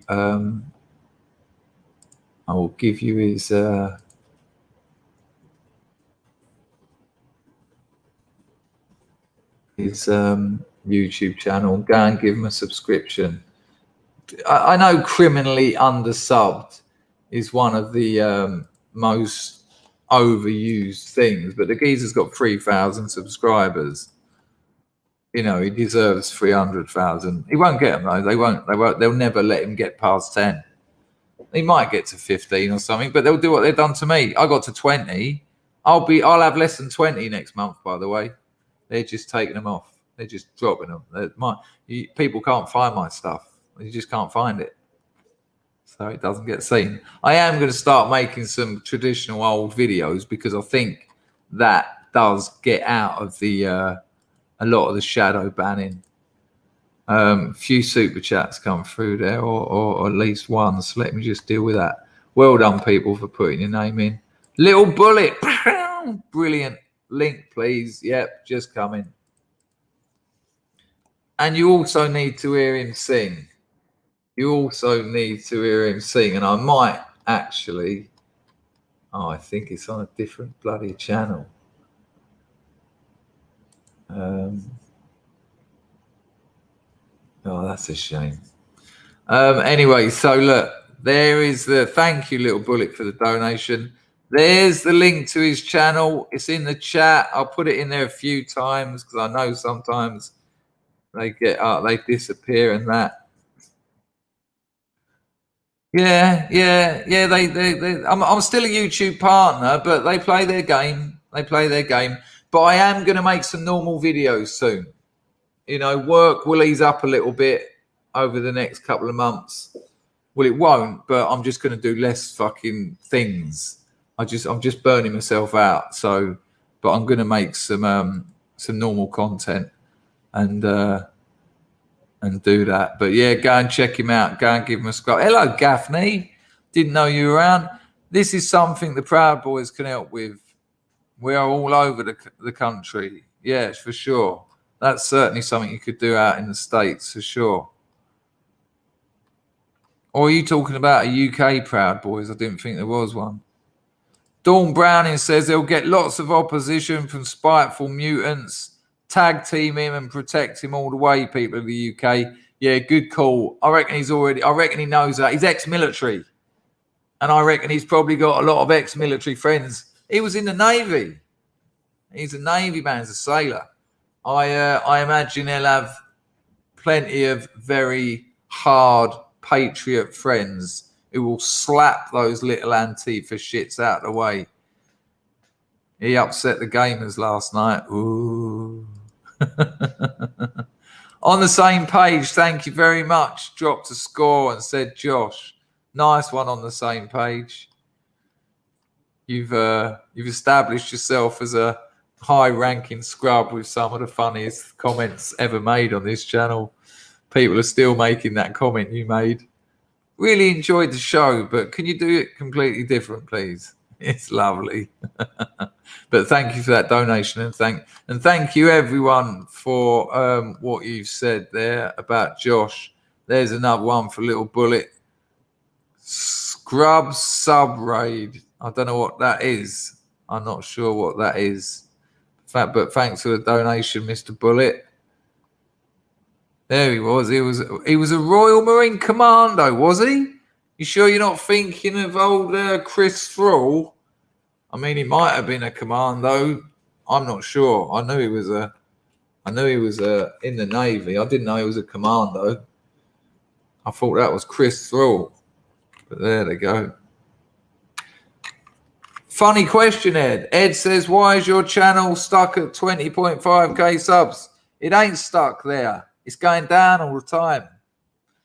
It'll be 19,000 soon.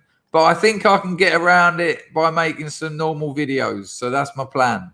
But it doesn't bother me because the scrubs are actually growing. 223 people at the early stream. Lovely. Absolutely lovely. But go over there and give him a scrub. Give my name a mention in the chat. Make me feel good about life.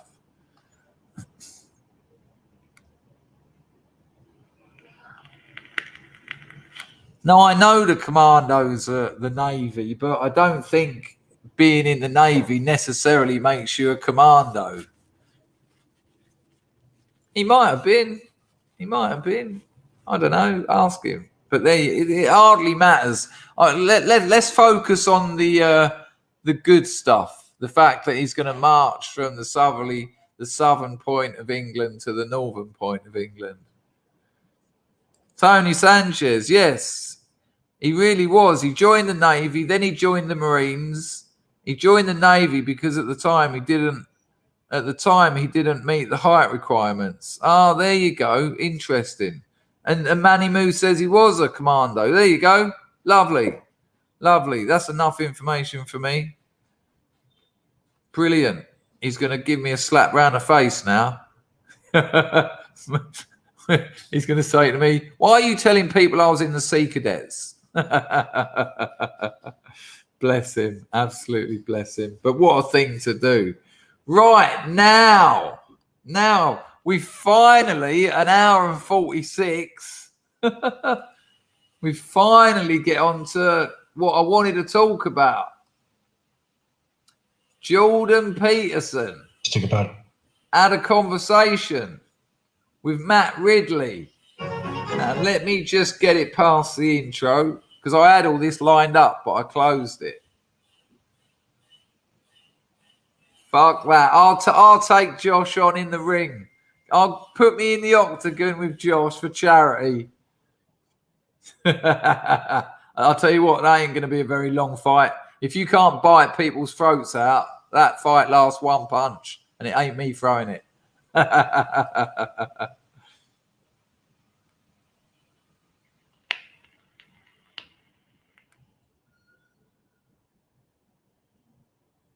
Right, people. Now, listen. Jordan Peterson. Love him or hate him.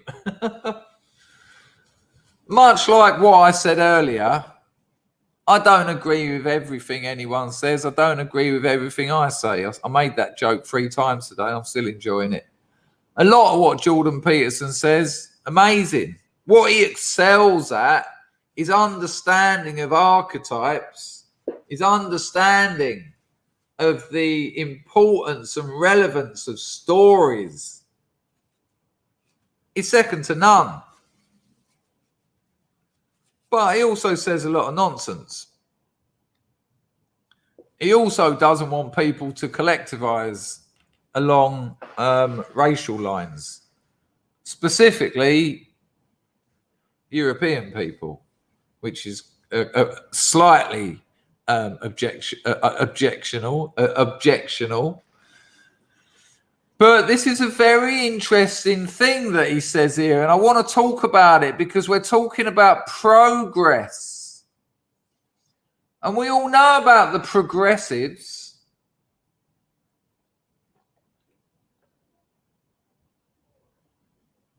And I have written to his daughter, Michaela, because I want to fuck her. I mean, because I want to... Girlfriend's calling me. Sorry. She's always going to get priority because that's just the way life is. And I hope you appreciate that. Hello, my love. Oh, got some Picari sweat. Darling, I'm making a video. Would you like to say hello? Hello, my friend. There you go. Darling, I'll call you in about 20 minutes. Okay. You look beautiful.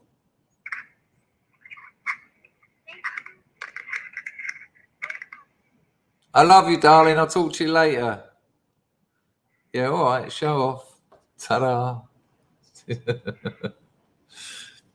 She's holding up a carrier bag of Picari sweat, but not the little cans, 2-litre bottles of it. She's like, and she don't even like it. So that's for me. So when I go down there, I'll be doing 4 litres of Picari sweat the first day. Hello, Joe. Nice to see you, son. There you go. Yeah. For sure. The old cheater's radar. Anyway, my point is, I've written to Michaela Peterson a few times, because when I hear her story about her old man's problems with Xanax benzo dependency and all these mad excuses they make about his strange reaction he had to it. No, that's what we all go through. That's what all drug addicts go through. That's called drug addiction. Now, I don't believe in addiction as you know, as a disease. It's a choice. But all this bullshit about, he had a what do they call it? What's the thing they call it? It's called something like an ironic. What's the word they call it? An ironic. There's a name. Hang on, I've got to get it right because it's so funny.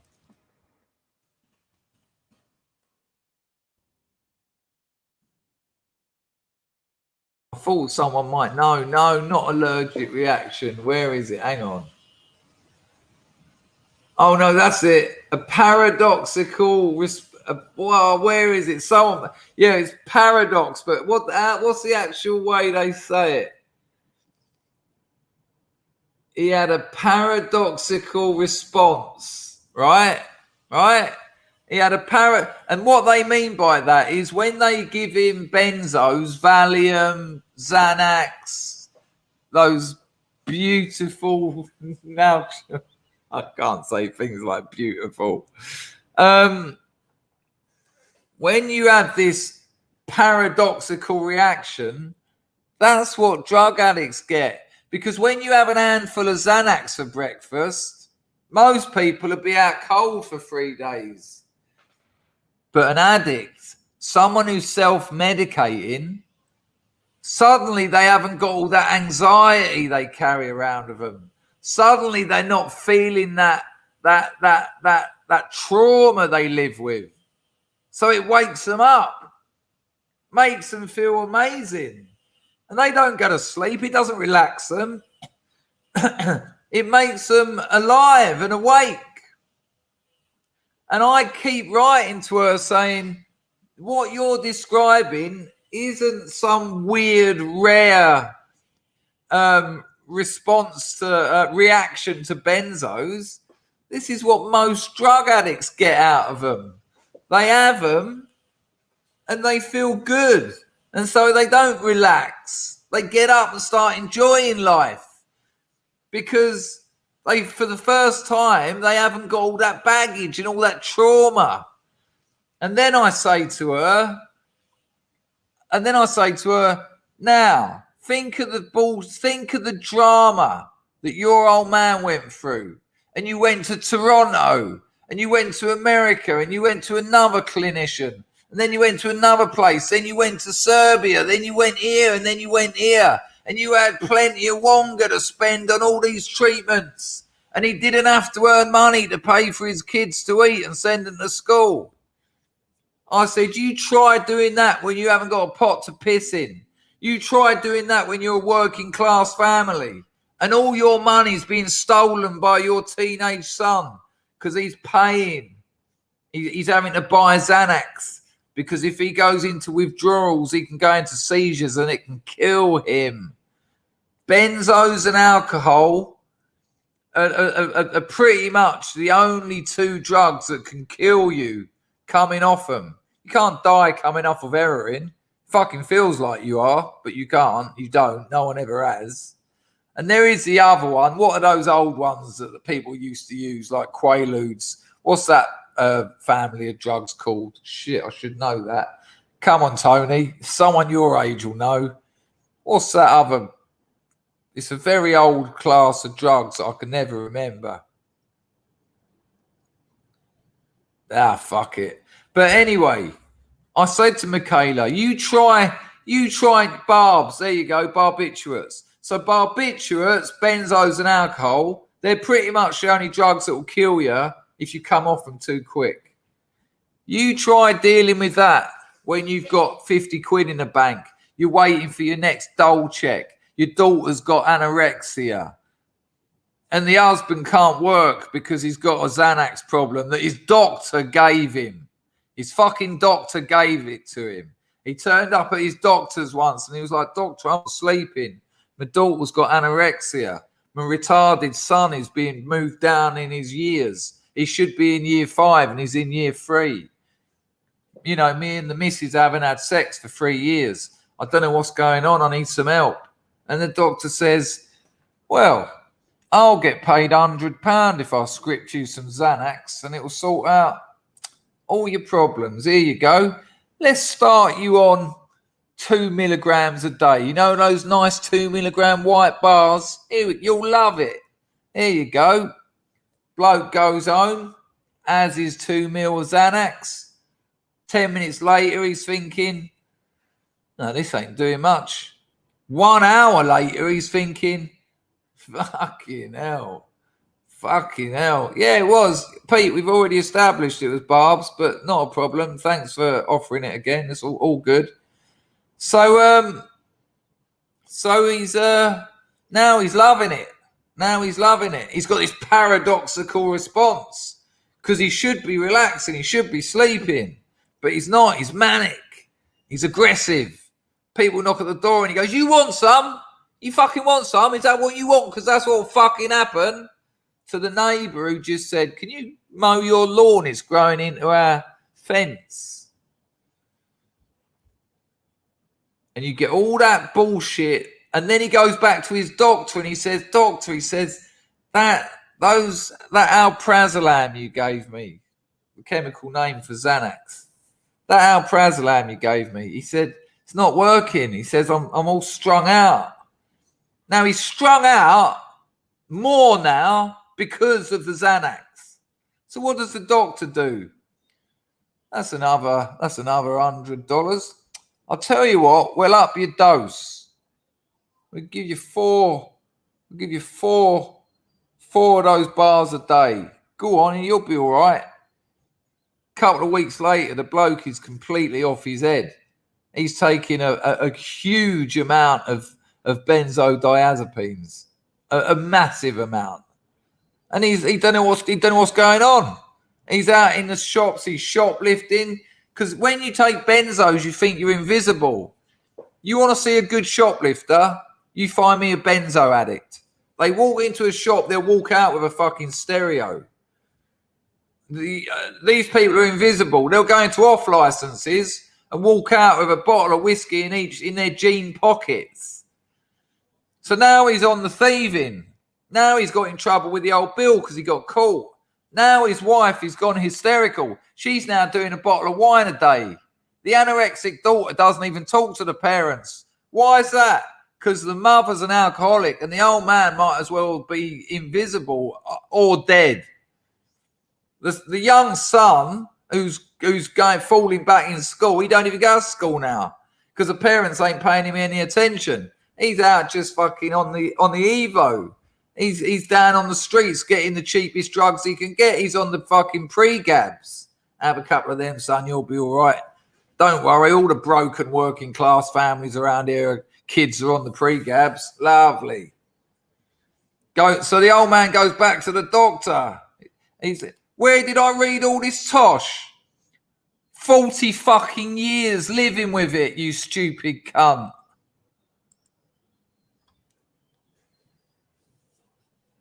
So then he goes back to the doctor and now he's absolutely insane.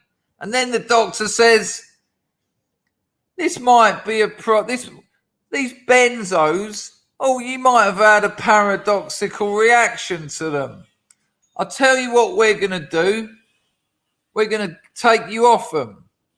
And I'm telling you this, I've withdrawn from 100, from a gram a day of white number 4 heroin, the strongest heroin in the world, a gram a day on the needle where the bioavailability is about 94%. And that's only because that 6% is hydrochloride salt. So, it's pretty much 100% bioavailability. I have rattled that. I have been climbing the walls and shitting out of my mouth and puking out of my arse. Spoiler alert, wait from a book. I've seen people coming off of alcohol where they're trying to rip their eyes out because there's spiders coming out of the ceiling. You see people coming off of benzos. That's a different league. And here's the other thing. A very brutal heroin withdrawal is going to last you 8 weeks. That's a very brutal one. And if you're old, if you're young, you might get it done in 4. A very brutal alcohol withdrawal with some decent meds, 2 weeks and you're going to be eating and sleeping. Benzodiazepines, you ain't getting more than an hour's kip a night for about 6 months. You're going to be hallucinating for about 3 months. Yeah, my mate rang up the police. He said my 4-year-old son's in the washing machine. The old bill turned up, social services turned up, ambulance turned up. Geezer didn't even have any children. And now this geezer is now his anorexic daughter, his kid's gone AWOL, the wife's an alcoholic, and now he's going through that. People kill themselves. I can't do this anymore. Fuck this. Whack. Or they go to another doctor. Yeah, can you prescribe me some Xanax? I had them before and they really helped. And they get back on them. And so what I said to Michaela fucking Peterson, I said, get me on your show because I want to tell you what you went through, which you think is hell, what you keep talking about as the worst thing ever. I want to give you some examples of what it's like doing that when you ain't got a pot to piss in, when you haven't got the money to send your old man to 20 different countries to see the best specialists in the world and try 20 different treatments. I want to tell you what it's like when you can't feed your kids because you're spending all your money on black market benzos. Has she had me on? She ain't even replied to me.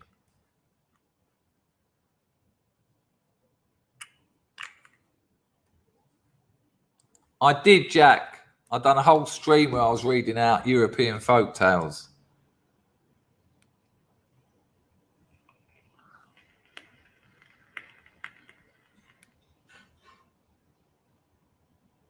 Sorry, Odan. Easy to get confused, mate. Apologies if I got that wrong. Apologies.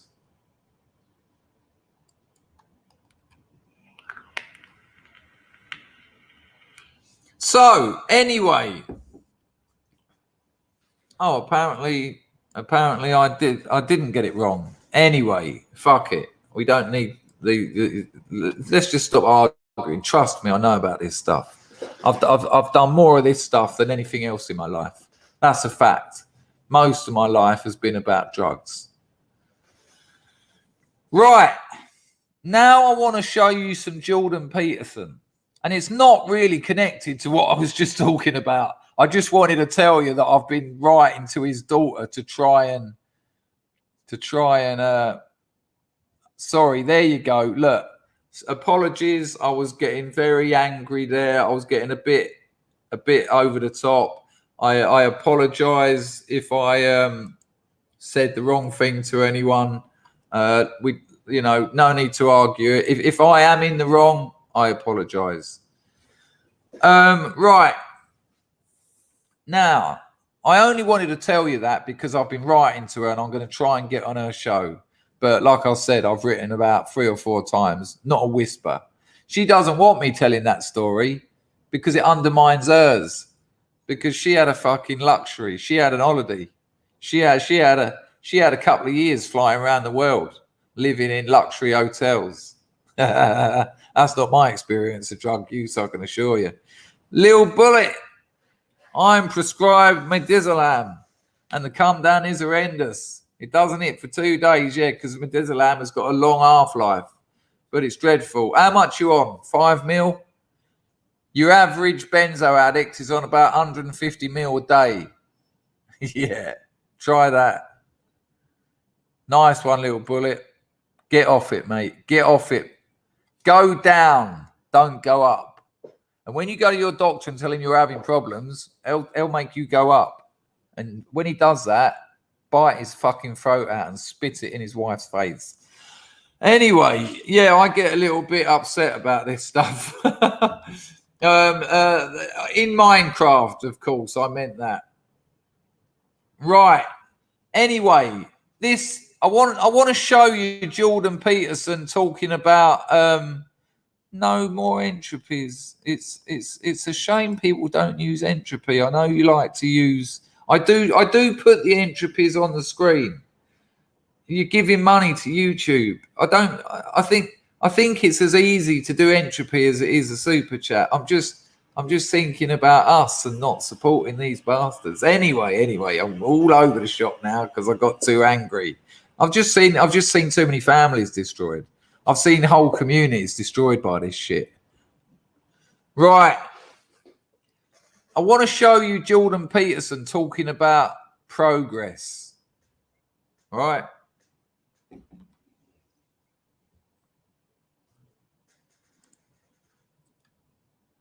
And this is really interesting. This is Jordan Peterson, who, and I will say it again, I've got a lot of respect for. When he's on form, when he's talking about what he knows about, he's one of the best. He is one of the great thinkers of our era. And I believe that, I mean that. I consider Jordan Peterson as one of the great thinkers of our era. And one of the things that defines that is his ability to think freely. Is his ability to have critical distance, to step away from the familiarity of the object he's talking about and see it afresh, see it anew. But I don't always agree with him. And I want to I'm going to show you a couple of minutes here. I can't remember at what point it ends, but obviously I will when I watch it. And then I'm going to give you my point. We're 2 hours in. Jesus, I've got a day's work to do. Busiest day as well, Tuesday. Shit. Anyway, here we go. Here we go.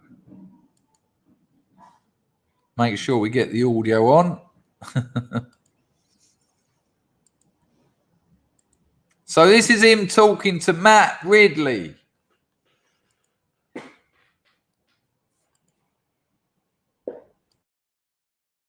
Let me know if you can't hear it, but please don't wind me up because then I'll have to stop it and it won't be needed and all that.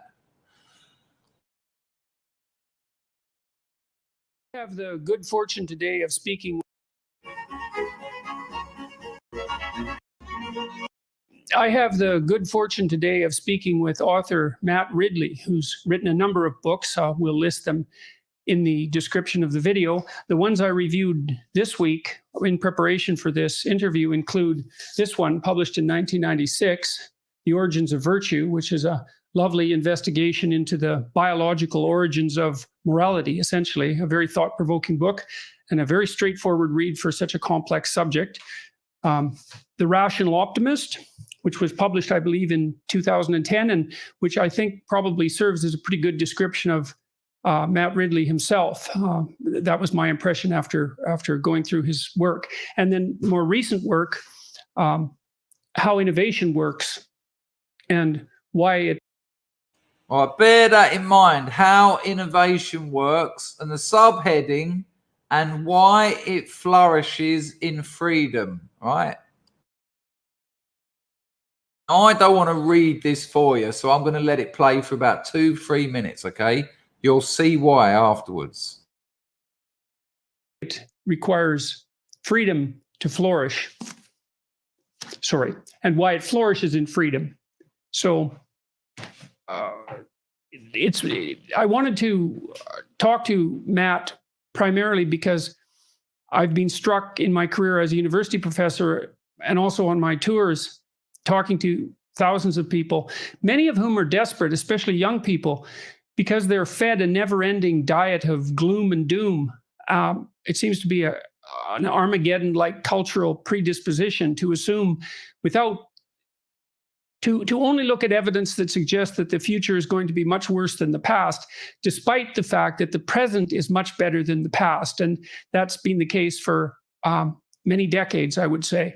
And Matt's books, they're a lovely read during the COVID crisis, I would say, because, of course, it's a very rough time for everyone, I would say, with the lockdowns and the uncertainty that reigns as a consequence of that. And he very carefully documents the improvements that have been made in all around the world especially over the last 400 years. This incredible explosion of technological intelligence that's produced an unparalleled increase in human living standards by virtually any measure across virtually all dimensions. And so, well, that's my rationale for talking to Matt. He's a very straightforward author, and that's all you need to hear, really. This amazing technological advance that across pretty much every measurable metric has improved living standards. And later on, they go to talk about every day, something like 250,000 people are pulled out of poverty. And the whole hour and a half lecture is about that, is about progress, and how we're always told that the world is a doom and it's doom and gloom. But yet actually, when you look at the figures, when you see how many people have now got drinking water, fresh drinking water, when you now see how many people are being kept alive from diseases that were once killing them, all of these available metrics, you can see that actually it's not doom and gloom. Things aren't getting worse, right? A little bit more.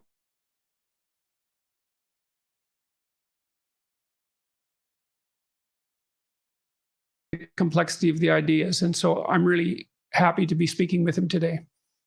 Well, Jordan, thank you very much. It's a real honor to be speaking with you. And I'm someone who enormously admires your courage and intellectual gravitas that you bring to discussions, and I think it's just fantastic to be able to meet you, albeit online. And just on that question of optimism, it's a bit of a evangelical cause for me, this, because I was steeped in pessimism as a young man, as a boy, at school, at university. I believed that the population explosion was unstoppable, that famine was inevitable, that the oil was going to run out, that the rainforests were going to disappear, that cancer was going to shorten my lifespan, that pesticides were going to make life unlivable, all that kind of stuff. And it came as quite a shock when I found that the world was getting better, not worse.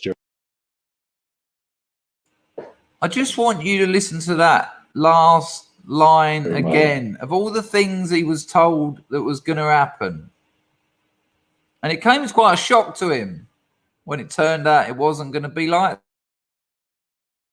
unstoppable, that famine was inevitable, that the oil was going to run out. A young man, as a boy, at school, at university. I believed that the population explosion was unstoppable, that famine was inevitable, that the oil was going to run out, that the rainforests were going to disappear, that cancer was going to shorten my lifespan, that pesticides were going to make life unlivable, all that kind of stuff. And it came as quite a shock when I found that the world was getting better, not worse, during my life, dramatically so.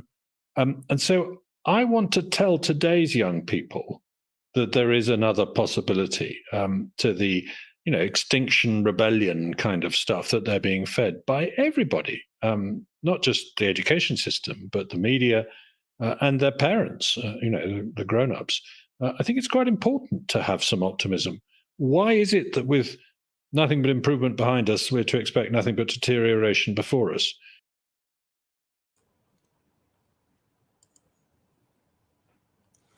Don't worry, everyone. Don't worry. Everything's getting better on every metric. He was told all these things at school and he was scared. But he's actually looked at the facts and it's actually getting better. Is Europe getting better? How's Europe looking? How's Sweden looking? What's Italy getting on like? How's England? How's the demographic changes going on in Western Europe? How are they looking? How are our families looking? We used to have extended families. We used to live with our grandparents and our great-grandparents. But now, through technology, now, through an abundance of money, no, you can throw them in a home. No, it's getting better. It's getting better. You can throw your old mother and father who sacrificed everything for you. You can throw them in a home. No, lovely. Lovely. Where's our communities gone? Where are they? They don't fucking exist.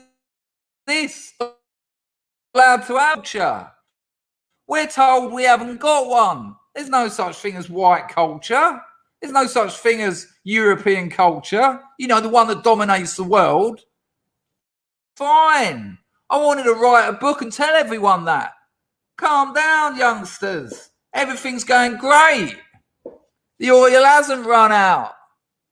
This hasn't happened. This hasn't happened. The Extinction Rebellion thing's a lie. Right. How's our relationship between our fathers and our sons? Do our fathers teach our sons how to dress? Do our fathers teach our sons how to tie a tie? Do our fathers teach our sons how to be men? Are there any adequate rituals for us to move from children into adults? Or do we just go through some bizarre puberty, the secrecy of our bedroom, crying our eyes out, wondering what our bollocks are for? What about our daughters? What about our mothers? What about the relationship between our mothers and our daughters when our daughters are becoming women and their tits start getting big and they start men giving them attention and they haven't got a fucking clue what to do about it? Is that getting better? Is that getting better? Look what's just happened in fucking Myanmar. Well, I'm sure hundreds of thousands of people in Myanmar have been pulled out of poverty, and yet they've just locked up old Lang Syne. They've locked her up. I wonder why. I wonder who funded that military junta with the Rohingya Muslims. Look what's happening in China. Now, I'm no fan of Islam, but concentration camps in China, in a China that is supported by America, they've got actual concentration camps where they're force breeding Muslims with Chinese men because there's not enough Chinese women to go round because of the fucking birth control monstrosities of the communist China of a few decades ago. Is that getting better? Is that a better world? No, well done, Jordan. Well done, mate. Your book is really good. Well done, Matt. Yeah, keep going. Crack on. You don't need to tell people things are getting worse. You need to tell them things are getting better. On almost every observable metric. Yeah, the key word there,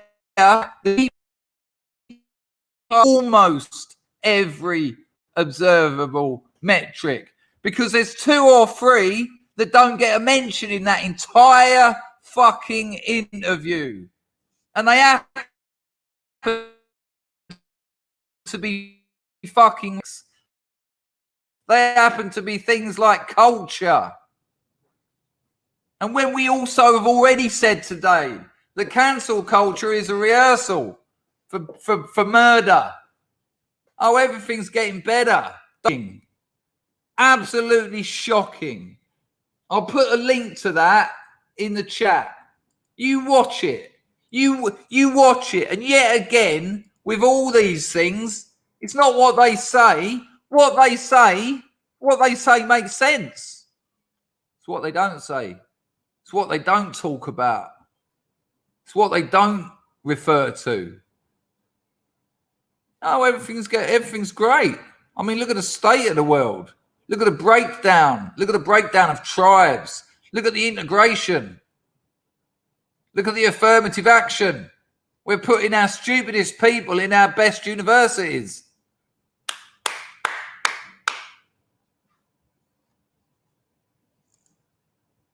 Drives me fucking balmy, it does. And I do apologise for swearing, but in that instant, I don't, because it was deserved.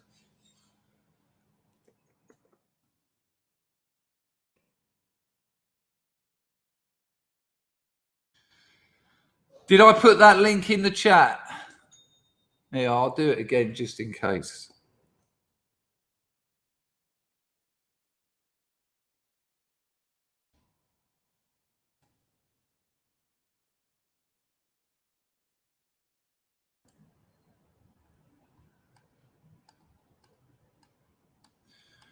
I don't mean to shout at you people.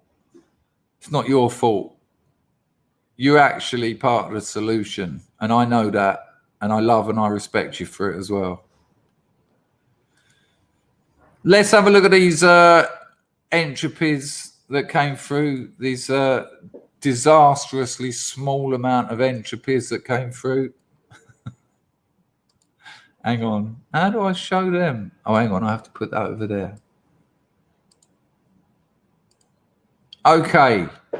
Top Cat dropped a $5. He said, "A fin for your efforts." I don't know what a fin is. I don't know what slang a fin is. Kit Kat Murphy, there are heaps of yoga vids on YouTube. Yoga with Adrienne is a channel worth looking at.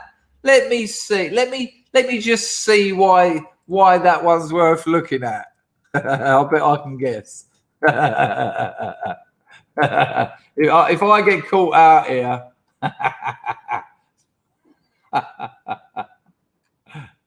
Yeah. Yoga with Adrienne looks. Yeah, that's certainly worth. I think I'll be having a little look at that later. What else did we get? No, good point, Kit Kat Murphy. I have actually watched some of her before, and she's actually very good at what she does. And she also does a lot of yoga for beginners, so you can do it and you can not get injured, which is good. Chrissy dropped a $3 and she said, "Yeah, pancakes today." And Grego dropped $3 and he said, "Entropy test, entropy test." People, I think I'm very proud of today's show. I think we've had a good one. I hope you think so too. I've now got to do a day's work. I might have a shower. I might have a long shower. These are the kind of things I need to do a bit more of. I need to not finish this stream and bang straight on with work. I need to have a shower. I need to have some food. There's more entropies. Is there? Bloody wish there were. Let me have a look.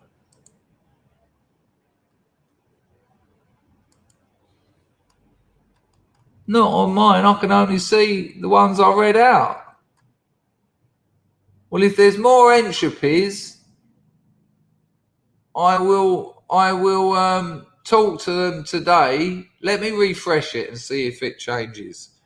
If you have donated and it doesn't show, they will. Hey, you're right. There are more. There are more. Oh, you little cheeky buggers. It just needed. Oh, fucking hell. Oops. Sorry, I've got to. Swearing is so embarrassing. That's why I don't like doing it. Because I want to articulate myself better. I want to speak in a manner that becomes someone who thinks about what they're saying, rather than just relies on obscenities. Grego dropped a cockle. Thank you, mate. Let's show them. Hang on, I'll get that off the screen.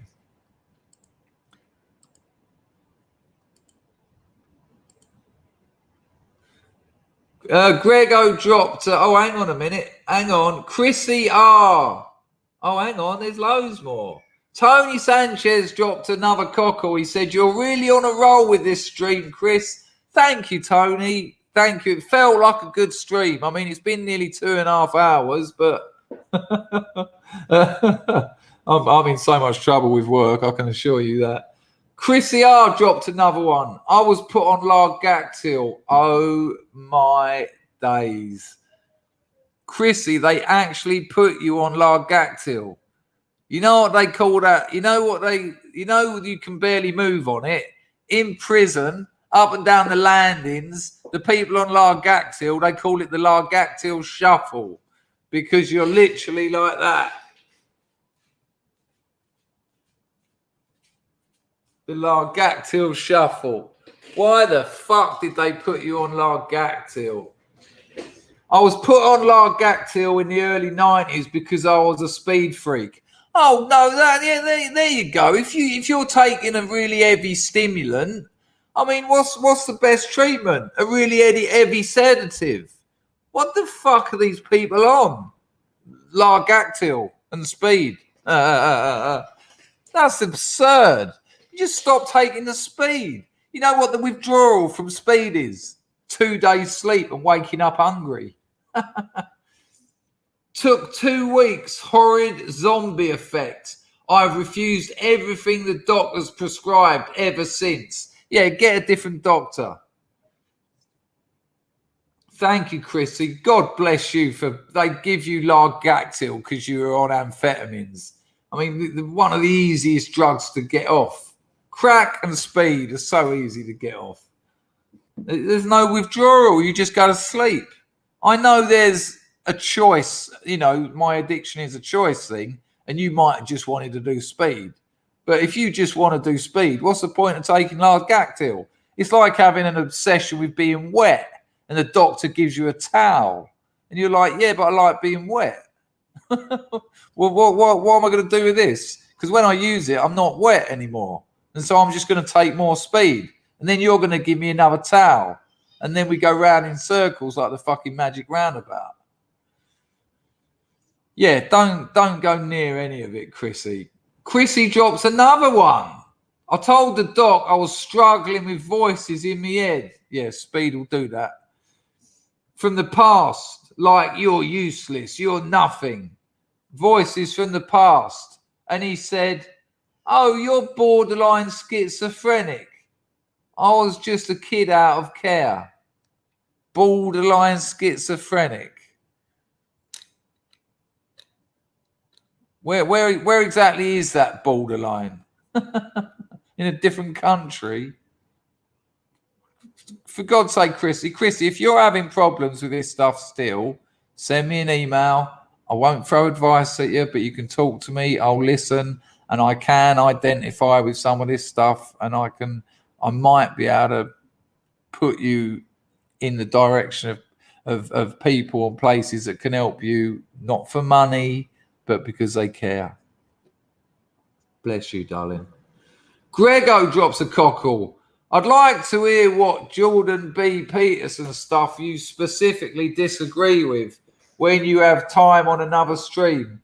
His thesis is incomplete on collectivizing. Have to circle the wagons with current hostilities. But otherwise, I think he's bang on with most of the major issues of our time. Well, Grego, you've pretty much just answered my question. He's not interested in collectivizing. He's got this mad obsession with Nazi Germany and thinks that whenever European people start collectivizing, they're going to start gassing people. And it's just you know, that's the same intellectual as fucking Kissing Kassinger, whatever his name is, from Trigonometry. But I'll have a think about that and I'll come back to you with that. Stephen Campbell drops another Lady Godiva. Very well done, Chris. You've got a real talent for this and we appreciate your candor. Thank you, Stephen. On the same page. Now you're overwhelming us. Now you're overwhelming us with content. Behave. I thought you were going to say something like, now you're overwhelming us with content. Can we have a little bit more content, please? Thank you, on the same page. Thank you very much. Well, I'm very proud of that stream. That's a great comment. What does borderline mean? I mean, where does one start? Where does one start and one stop? Where does it stop and start? You know, it's just insane. When is day night and when is night day? Fucking borderline. It's a really good point, Gaffney. A really good point.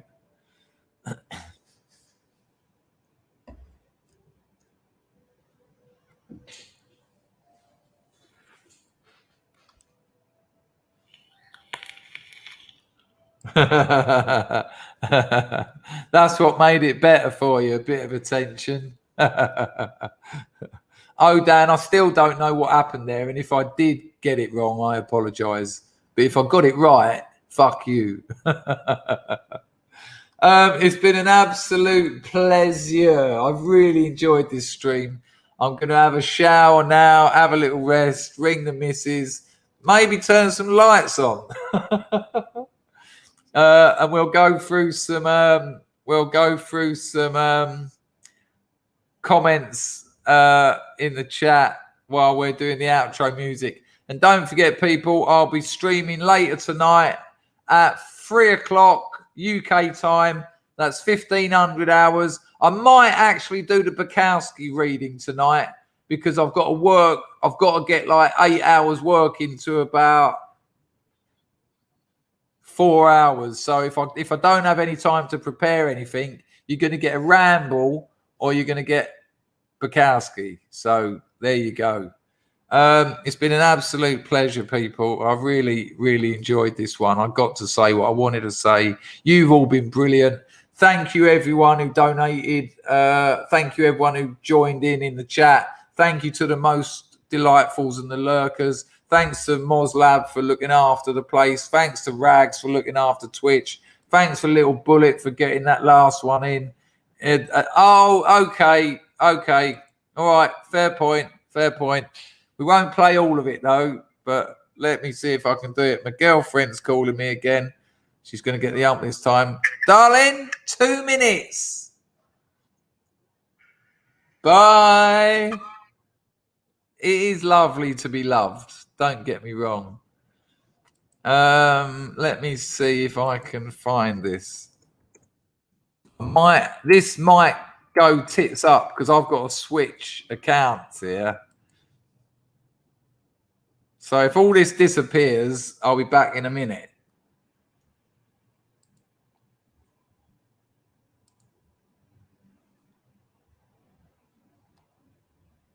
No, I can't do it. I can't. There's no way of doing it. I'll play it on another stream. I can't do it because they're all private. Hang on a minute. Hang on.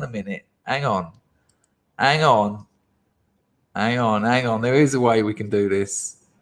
If I disappear, though, apologies. But I think I can do this.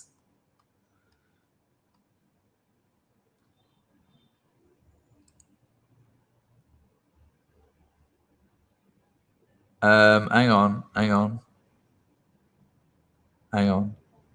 This is a cover. This deep down in my original.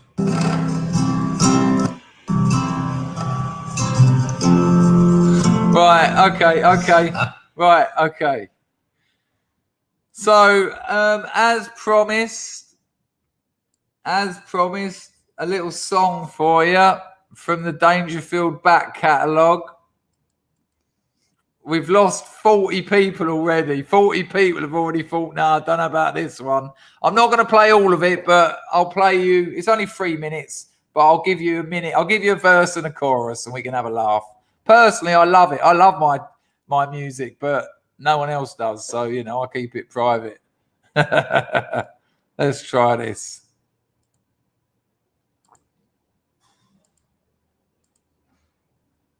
And don't forget, I don't have any flashy recording equipment. I've got one microphone, which the guitar and vocal go through. And then I just put it through Audacity. Here we go. All right, there. Welcome to my songs channel. This is a cover. I originally done this, for what it's worth, on my audio-only podcasts, which are well deep down in my original main channel. Sing along if you want.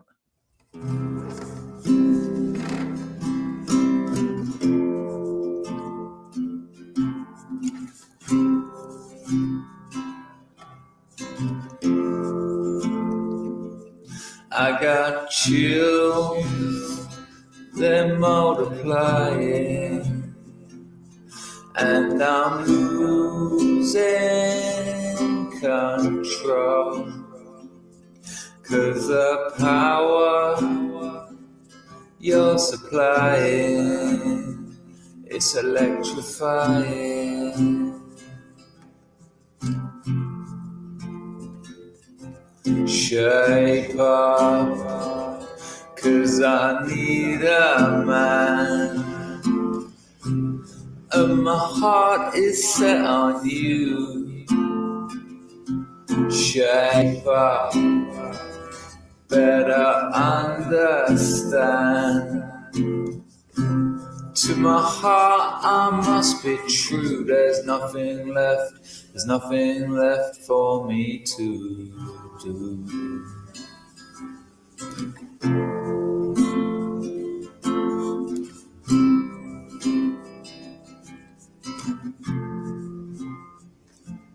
If you're filled with affection, you're too shy to convey. Meditate in my direction. Feel your way. Shape up, 'cause I need a man, one to keep me satisfied. Shape up, 'cause I'm gonna prove that my faith is justified. Are you sure? Yes, I'm sure, down deep inside. You're the one that I want. You're the one that I want. You're the one that I.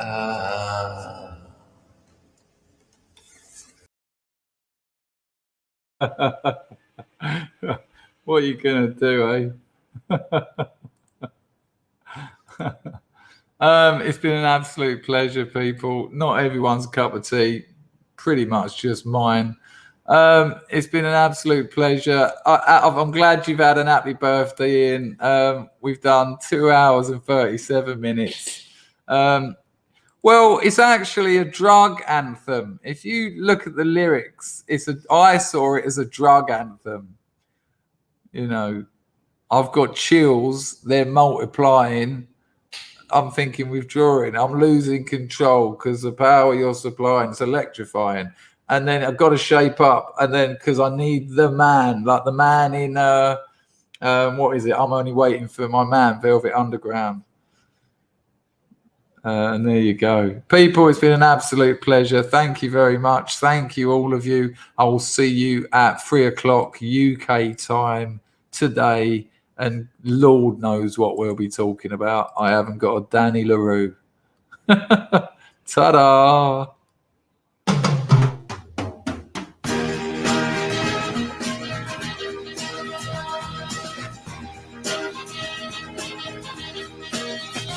All the world loves a lover. All the girls in every land are meant to know. The joy of loving is to live in the world of man. There's someone who's waiting for you. Soon the world will be yours for a time. Music starts to play, night will turn to day.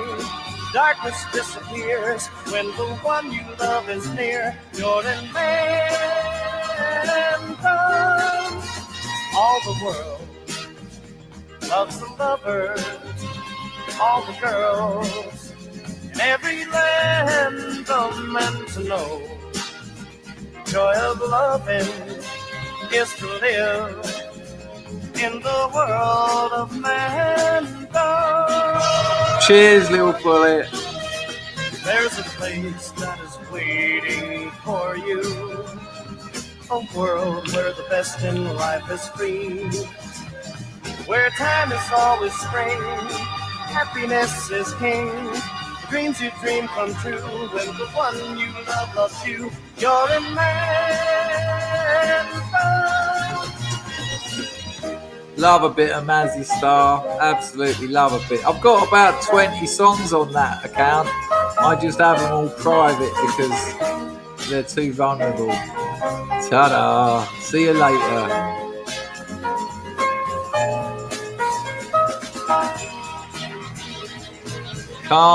Can't diss the read. All the world loves a lover. All the girls in every land, a man to know. Joy of loving is to live in the world of mankind.